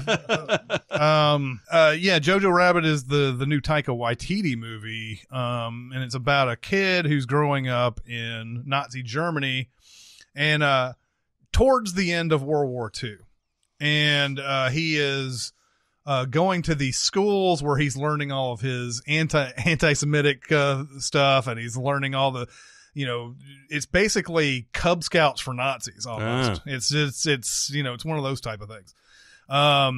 He early on has a major fuck up that nearly kills him at one of these camps, and he has to do some other things or whatever. But meanwhile, it does appear that this war World War II is like, I think it's like 1945 is when this movie's set. There's a point where he is at his house and he notices a seam of some sort.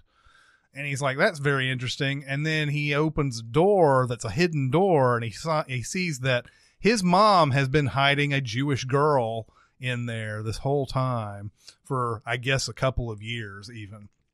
And he is, because he is this Nazi in training, he's like, yeah, I'm going to tell about this or whatever. And she says, well, yeah, but if you tell, they will kill me, sure, but they're also going to kill your mom, and they're probably going to kill you too. And so there's this stalemate here. He tries to call it a Mexican standoff of some sort. And there's this like back and forth about what a Mexican standoff is and everything. But slowly they, even though he is geared to hate her and everything, they start this friendship and everything, and they start having discussions, and they're really fun and everything. Scarlett Johansson, this is a very different role for her. She's, I don't know what it is, but she's very like bubbly and funny and everything. It's never seen this Scarlett Johansson before. I don't think.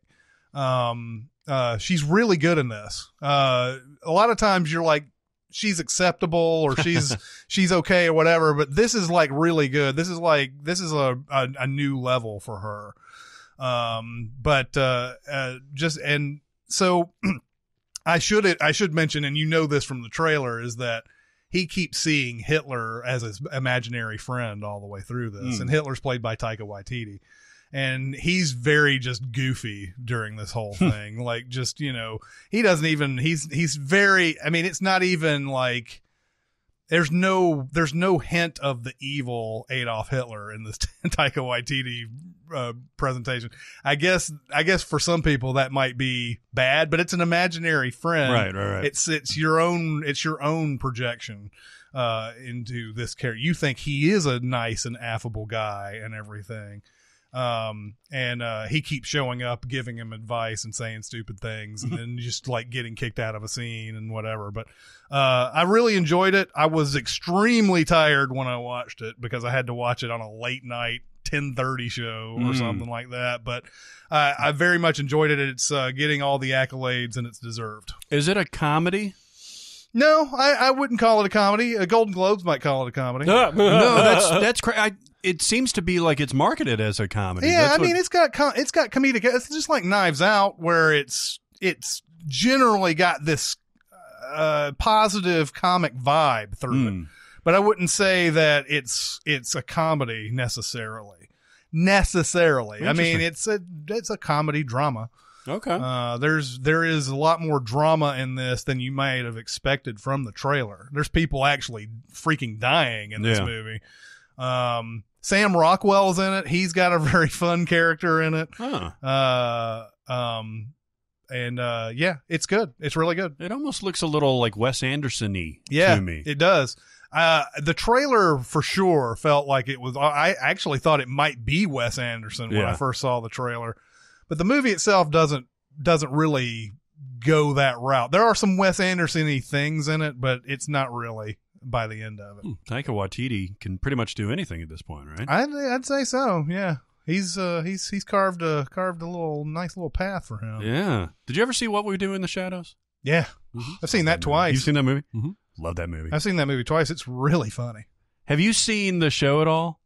No, I haven't seen the show. Okay, this is one thing that I've read. Have you seen the show at all? Like they do the trio in the TV show get arrested for something, and they have to go to vampire court.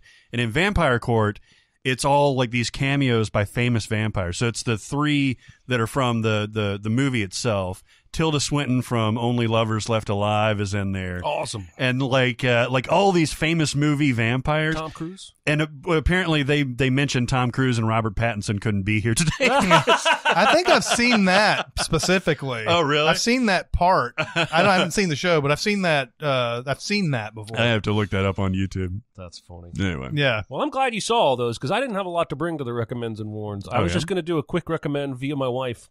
She watched a new Netflix movie last night called Claws. Animated film. I believe J.K. Simmons is the voice of Claws in this. CLAWS or CLAUS? KLAUS. Okay. And it's about a postman who's really, really bad at postmaning. So he gets sent to this way northern pole town where there's no mail or whatever and finds out Santa Claus is hiding out there. And she was cackling. I was in the other room trying to write Sins, but she was cackling the whole time. And when it was done, she said, I really, really like that. So if you like Christmas movies, check out Claws on Netflix. My wife gives it 2 thumbs up. Nice. A recommendation by proxy. By proxy. Yeah. Nice. But now, I should also give you the caveat that the night before, she watched the animated Grinch movie that came out a year and a half ago, and she also liked that. So, Did you see that?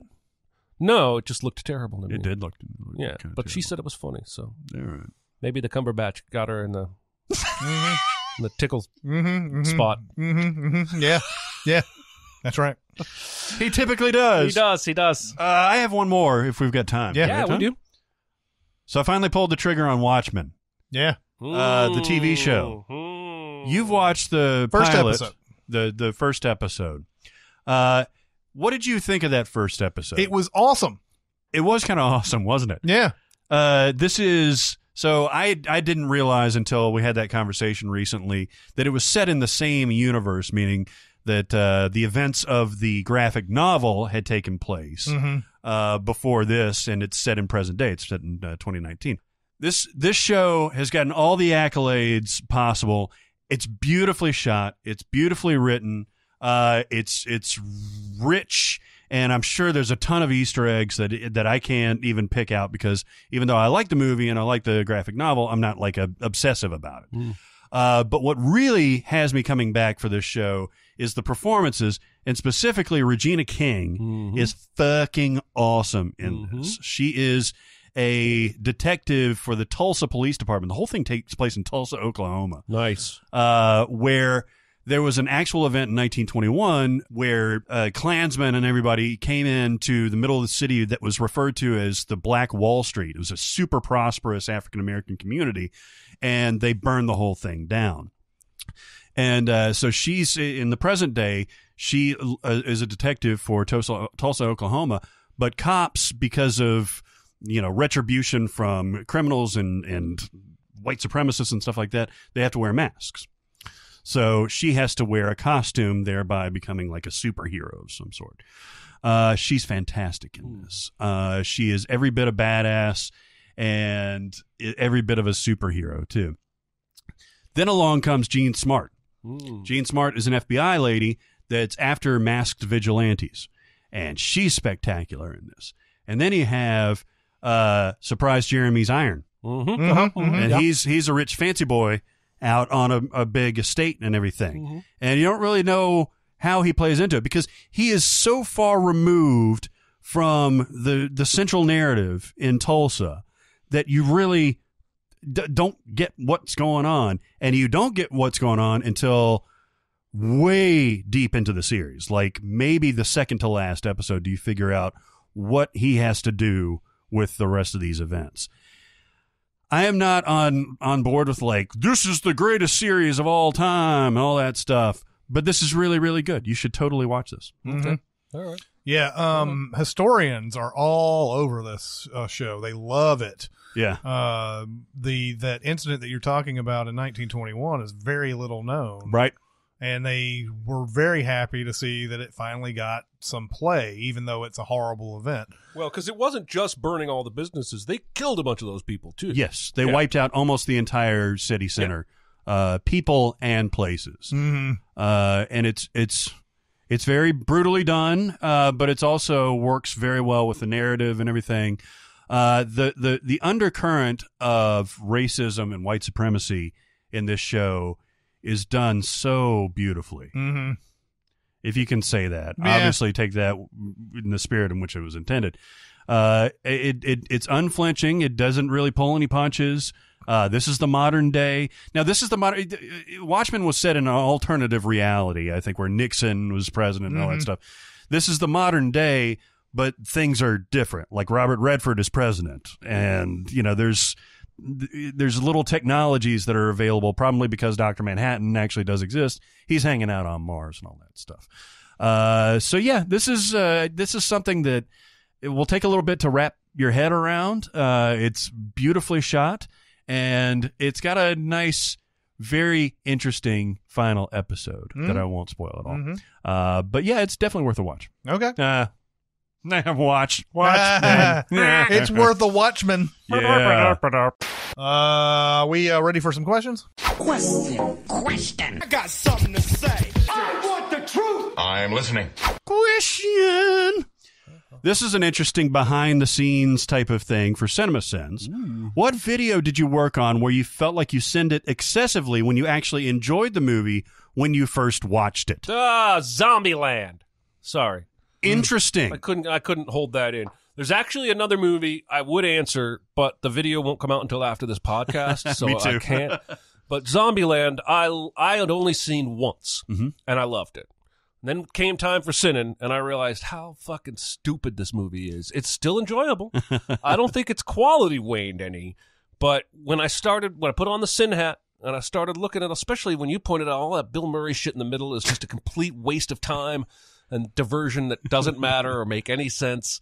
And it's really one of those style over substance movies, which is fine. Right. They may not have been going for substance, but it waned a bit for me upon sinning. And I don't have any interest in the sequel. I may watch it someday, but I could care less. It's going to be more of the same, and the same has just proven to wane. I didn't mean to rhyme all that quite so closely. Is the second one basically a rehash? No, it's not a rehash, but it's it's an odd duck because it's there doesn't seem to be any point for it to be made. It's it's a movie that you watch and it almost instantly goes out of your head. Zoe Deutsch is great in it. She's hilarious in it. She steals the whole movie, and she should be in the whole thing. But like everybody in it just seems to be like, well, yeah, you kind of like this first movie. Well, I guess we'll do the second one. Yeah. That's how everybody acts in this movie. Emma Stone has done so many things since Zombieland. Yeah. And has become such a huge star that it doesn't make sense that she's in this movie. She's slumming it. And so yeah, it's this whole thing where they're all like they're still driving around. They're looking for Abigail Breslin. Abigail Breslin becomes basically the Justin Bartha of the Hangover series. Okay. Because it felt like they were like, well, Abigail Breslin didn't really turn into like a huge star after Zombieland, like all, like everybody else was or did or whatever. And so nobody cares about Abigail Breslin, even though she's great. Yeah. They just kind of like, she's not really in it that much, but they're looking for her.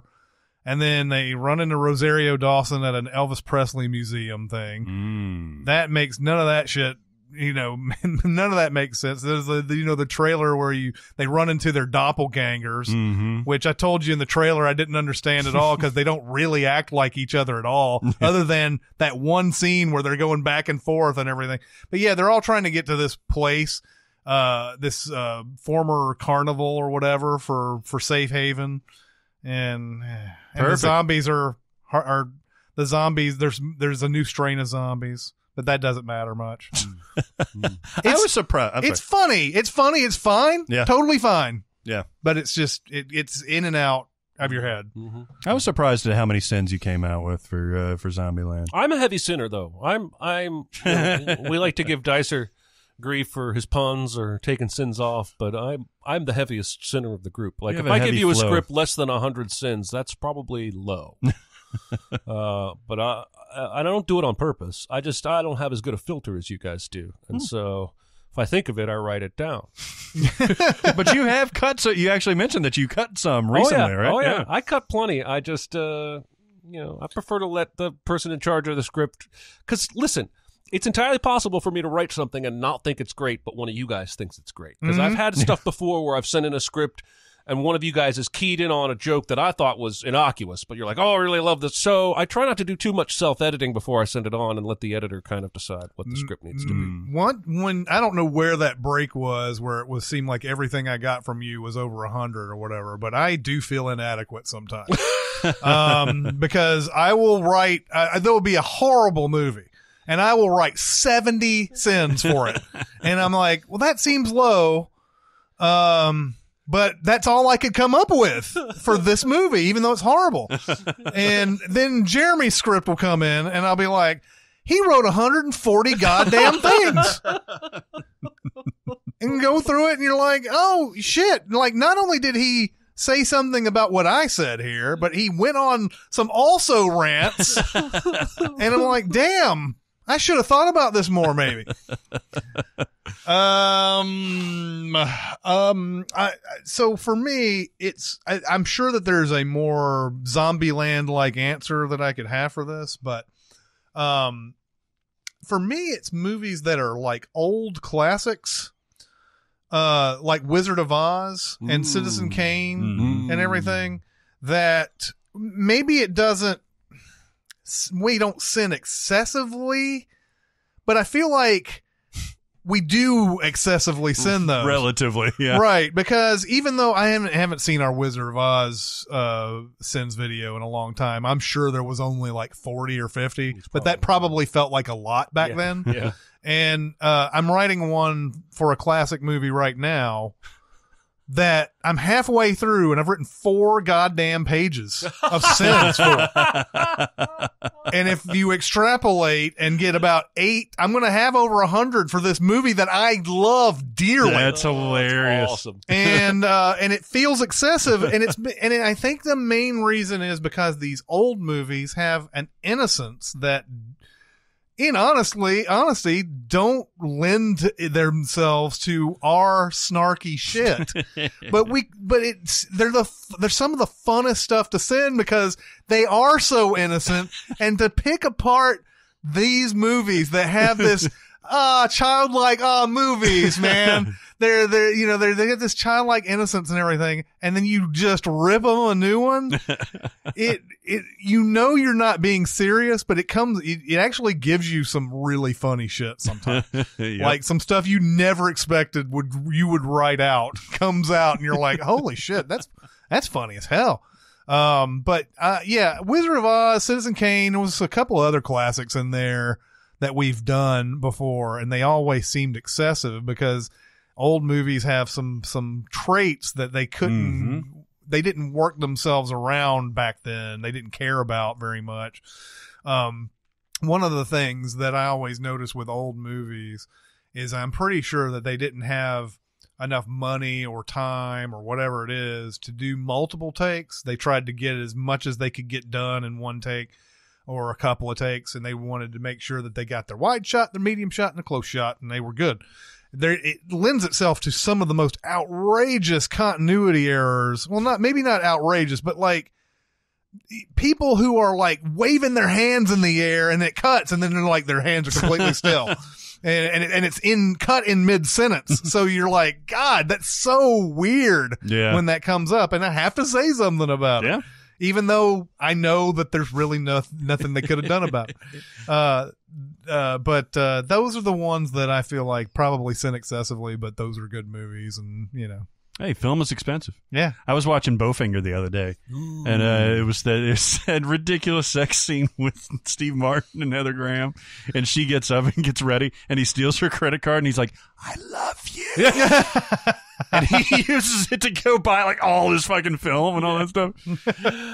This is a movie that I don't love, but I do enjoy, but I knew there was going to be a lot of sense for Endgame, for Avengers Endgame. Yeah. Mm-hmm. I was not expecting the output from both Chris and I, though, because that was a ridiculous amount. The first time I'd cracked 100 in a while. I mean, the movie's 3 hours long we already knew there was going to be some issues with the time travel and all that stuff. So I kind of had an idea this was going to be a little beefy going into it. But Jesus Christ, like we both just went bonkers on this. Got 2 videos out of it. Got 2 videos, which is crazy to me because I was looking, I was like, I don't want to cut that, but I don't want this to be 30 minutes. Yeah. By the way, you can go to Patreon and watch our second bonus video for in-game if you want to. Yeah. This is not a promo for that, but do it anyway. It is a promo for that. But yeah, man, that was one that, God, I got to around like 9-10 pages for that with outtakes and everything. And, you know, I'd cracked my knuckles thinking I'm going to go hard at this movie, but I didn't expect it like every 30 seconds, pausing. Here we go. Yeah. It's like a Transformers movie. It really is. And again, I don't hate the movie, but yeah. It's got some issues. Some issues. Yeah. And I think generally people have enjoyed our main video on YouTube. I think it's got a nice like to dislike ratio and everything. Yeah, I think anything that when I go to the channel manager or the video manager and I don't see that it's down in the 70% whatever, then I feel good about it. You know, if it's over 90, I'm very happy. Well, God damn it, we certainly gave it enough thought. We certainly thought our way through this script. It went through a lot of tweaks and revisions and stuff like that. Sure did. But yeah, I think I'm going to take a break on watching Avengers Endgame for a long time, though, because I've seen it now about 5 times. It's probably a wise idea. You sure you don't want to like do a new edit of it, cut it together in a better order? Well, yeah, I did both of the edits. No, I mean take the movie and make your own Barrett edit of Endgame, trim it and rejigger things around. And now I kind of want to. Did you ever finish that Passengers thing? I lost it with the hard drive. Oh, I've got it. You've got... I don't have the project file. All that will tell me is where to cut, which I may still need, but I've already loaded the movie back up, and it's going to take me a couple weeks to even gird myself to go through that again, because that was like 60 hours of work. Do you want the MP4, though? Yeah. Or do you have it already? Actually, no, I've got it somewhere. I'll send it to you just regardless. But I actually did watch it. It's very... You're not finished. No. But I like where you're going with it. Yeah, and, we'll see if I can get it done from scratch in time for the deadline I self-imposed. But get it in time for the Oscars. Yes, definitely. Okay, I do want to do a couple of things here before we sign off. We got a couple of cards from listeners out there that sent to our P.O. box. By the way, if you ever want to send anything to our P.O. box, you can address it to either one of us or Cinemasins or Chris, Jeremy Barrett all together or just us or whatever, one of us, and to P.O. Box 92466, Nashville, Tennessee 37209. We have gotten a couple of cards. I did not realize how the stupid box worked for the longest time because they did stupid things. NTA. Not the asshole, right? Not the asshole, right. But we got a wreath from J.C. Davis. That's right. And very happy that that came in because I can actually decorate my house for Christmas now. There you go. I probably would not have done that on my own. But we have a couple of cards. One came from Dominic. He said, Cinemasins, hey guys, thank you for going into overdrive with all the mini pods. Yeah, we've been doing that. That's for sure. I really enjoyed your thoughts on Dr. Sleep and Terminator. Also, as someone who loves Star Trek Deep Space Nine, I laughed so hard at Jeremy's description of that show. Keep up all the swell stuff. That's from Dominic. He gave us a card that has Tommy Wiseau on it. You are tearing me apart, Lisa. Nice. Awesome. The front of that. So thank you for that, Dominic. We enjoyed that card, and we also got one from our buddy Tessa, who I've seen on Discord and on Facebook. It also appears to be a Martin and a Brutus, maybe. I don't know. I can't read this cursive because cursive is a dead language. It'd be funny if Martin was the dog and Brutus was the husband. Oh, yeah. The best cursive I've ever heard, even though he's speaking backwards. That's right. It's the best cursive I've ever heard. I can't wait for that in Conjuring 3. Says, Dear Barrett, Chris, Jeremy, Aaron, Danae, and Jonathan. Wow. Everybody. Thank you for another fantastically sinful year. It was very sinful. Yes. Extremely sinful. We love all the new ideas, music from behind, BTS, the Discord, etc., and can't wait to see what you come up with next year. Thank you for your thoughtfulness and care for your community. But most of all, thank you for the giggles with a smiley face.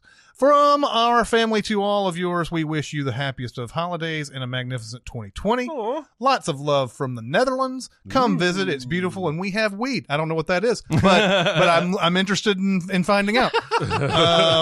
And she says also stroopwafels better than weed with a smiley face. Oh, nice. And I looked those up because I had no idea what those are, and I probably pronounced it wrong, but they're like some sort of like waffle cookie type of thing. Not better than weed, then. Not better than weed, apparently. I don't know. Don't knock it until you tried it.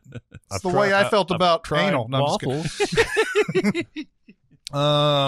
Anyway, yeah, Tessa and Martin there. We thank you guys for sending those in. That's awesome. It was appreciate that. If you want to talk about this episode, and I know you do, go to SinCast presented by Cinemasins on Facebook. We're also on SoundCloud, Cinemasins Twitter, Music Video Sins Twitter. We're on Reddit. If you want to go to Discord, you can either get a link on Reddit on the right side of the page, or you can go to Facebook and private message me, and I will give you a link to it. But that'll do it for this week. It's Chris Atkins and Jeremy Scott and Barrett Scher. We'll see you next time. Thanks for listening. Comment on our episodes on our SoundCloud page. Check us out on YouTube, Twitter, Facebook, and Reddit. And be sure to visit cinemasins.com.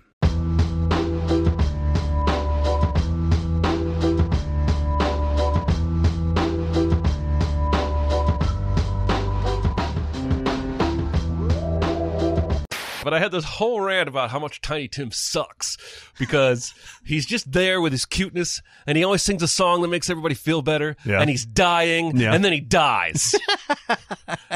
Like, fuck you, Tiny Tim. Like, Charles Dickens used, like, the most heartstring-pullingest shit he could have to make you... And why does Scrooge turning good at the end, why does that fucking save Tiny Tim's life? I wasn't under the impression that shit was curable.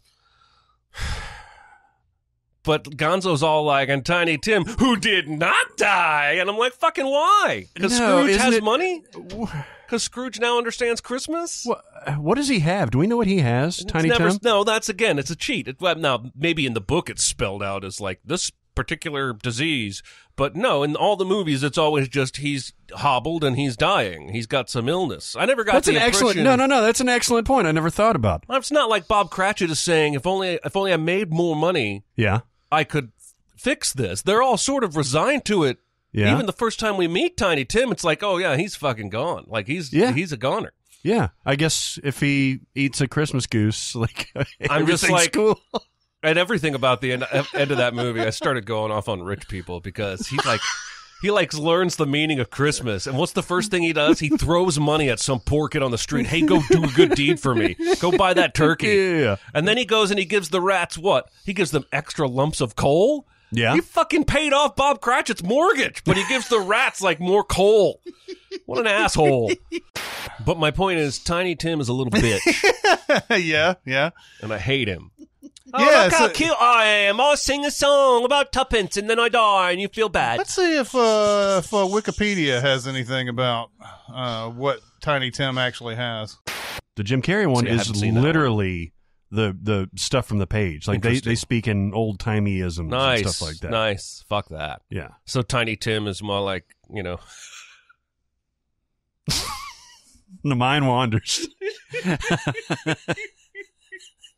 Tiny Tim is spelled with a silent E at the end. It's spelled like the River Thames. Yeah. Tiny THAMES. Tiny Tim's. See, I feel comfortable with this because he's a fictional character. Yeah. If I was talking about a real character, I would feel bad. But I don't. He's just there as a plot device. And he's like, he's loaded up with like saccharin for you as a reader or a viewer. Like you can't help but feel sorry for this fucking kid. He might as well be like a baby duck with one wing trying to cross the street. You feel bad for Tiny Tim because Dickens wants you to. Yeah. Well, it's manipulation. He gets the sense that all it says about him is that he's crippled, and that's it. You can't die from being crippled. Yeah. I mean, not directly. Yeah. There's no real actual spelt out condition. That's weird because I always thought he had some kind of incurable disease that had made him like crippled. multiple sclerosis it could or be something like that. Yeah. But my point is, Scrooge learning the meaning of Christmas should not heal that fucking kid. That's true. Kid still dies. That's true. Yeah. He's not dying of malnutrition. He's dying of He's some not disease. dying because dad doesn't make enough money. Also, hey, when you don't make any money, don't have 6 fucking kids, you idiots. Oh, I was talking to Chris about that on the last adaptation that we did. It's like, because Bob walks in and he's like, hello, mother. And then like he's got Tiny Tim. And then somebody's carrying Tiny Tim. And they're like, oh, we're waiting for Laura to arrive. I'm like, God damn it, dude. Yeah. There's Fucking pull out, come on the tits. Dickens did not explicitly say what Tiny Tim's illness was. However, renal tubercular acidosis type 1, which is a type of kidney failure causing the blood to become acidic, has been proposed as one possibility. Another being rickets. He's got acid blood. He's got acid blood. Again. He's like an alien. Like, I'm surprised he doesn't have asthma along with everything else Right. he has. Here's some shekels. Fix your acid blood. Yeah. Tiny Tim, man. Yeah, fix your acid blood. You know, back in the 19th century, they were able to just, leach that shit away.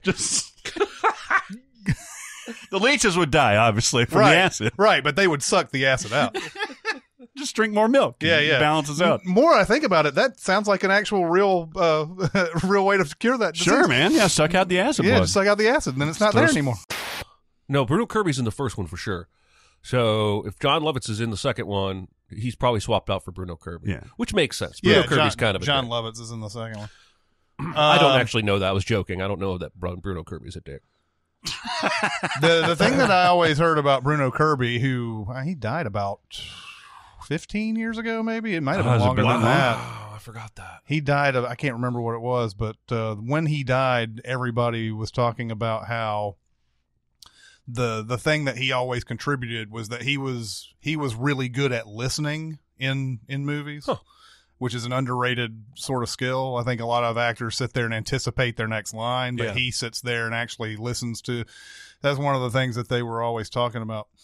City Slickers 2, by the way, is one of those movies that somebody came out of and gave me the whole "I'm a Christian" card and didn't want to watch the movie. What? Oh, Yeah, like there's a few movies in my life where I had someone come out and say they're a Christian and they don't approve of this and all that. And that one was one. I think that was just general about the content of it, just the swearing and whatever. And I'm like, it's PG-13. I don't know what you expect from these movies. But, That's crazy. The other one was the 98 Avengers with Sean Connery, where the most bizarre ever complaint was that, no one can control the weather but God. So And the Chinese. yes, and the Chinese. Did you and Aaron do Lion King, or was that you guys? It was me and Chris. Yeah. Did you like it at all? No. No. Was it just because it was the same thing? It's again? the same thing, only watered down. I mean, except for the animation. The animation is great, but like, it's just useless. Yeah. And like all the songs are done differently, which you necessarily compare to the others. But even if I weren't to compare to the others, like I'm like, how could I get horny for this? Be prepared. I thought Seth Rogen was kind of funny. Yeah. That's about the most positive thing I can say about the movie. And what's his name? The guy, Billy Eichner? Billy Eichner. Yeah, Eichner. They were funny, but still, I don't care. And none of it was really new. Yeah. We've seen Timon and Pumbaa before. It's just different voices. We both wrote Gus Van Sant Psycho Shot for Shot remake Sins for a reason. Mm-hmm. That's a funny ass video too. Yeah, I really those like that one. outtakes fucking Those outtakes rule. are some of. I can't get over that fucking one where he's doing the Martian. Yeah, Oh, it's the greatest. Yeah. It's the greatest. Doesn't make any sense. Yeah, it at makes all. no sense, but it makes sense. Hold though. on, is that not Jeff Daniels? Isn't even No, voicing that cat? I assume Jeff Daniels is not voicing the the Lion cat. King at No, all. no, I just, it has no. I just put the It Martian has on. no connection Actually, whatsoever. the guy who played Scar is in The Martian. Well, and Donald Glover. And Donald Glover, but Yeah. no, that's no Jeff Daniels.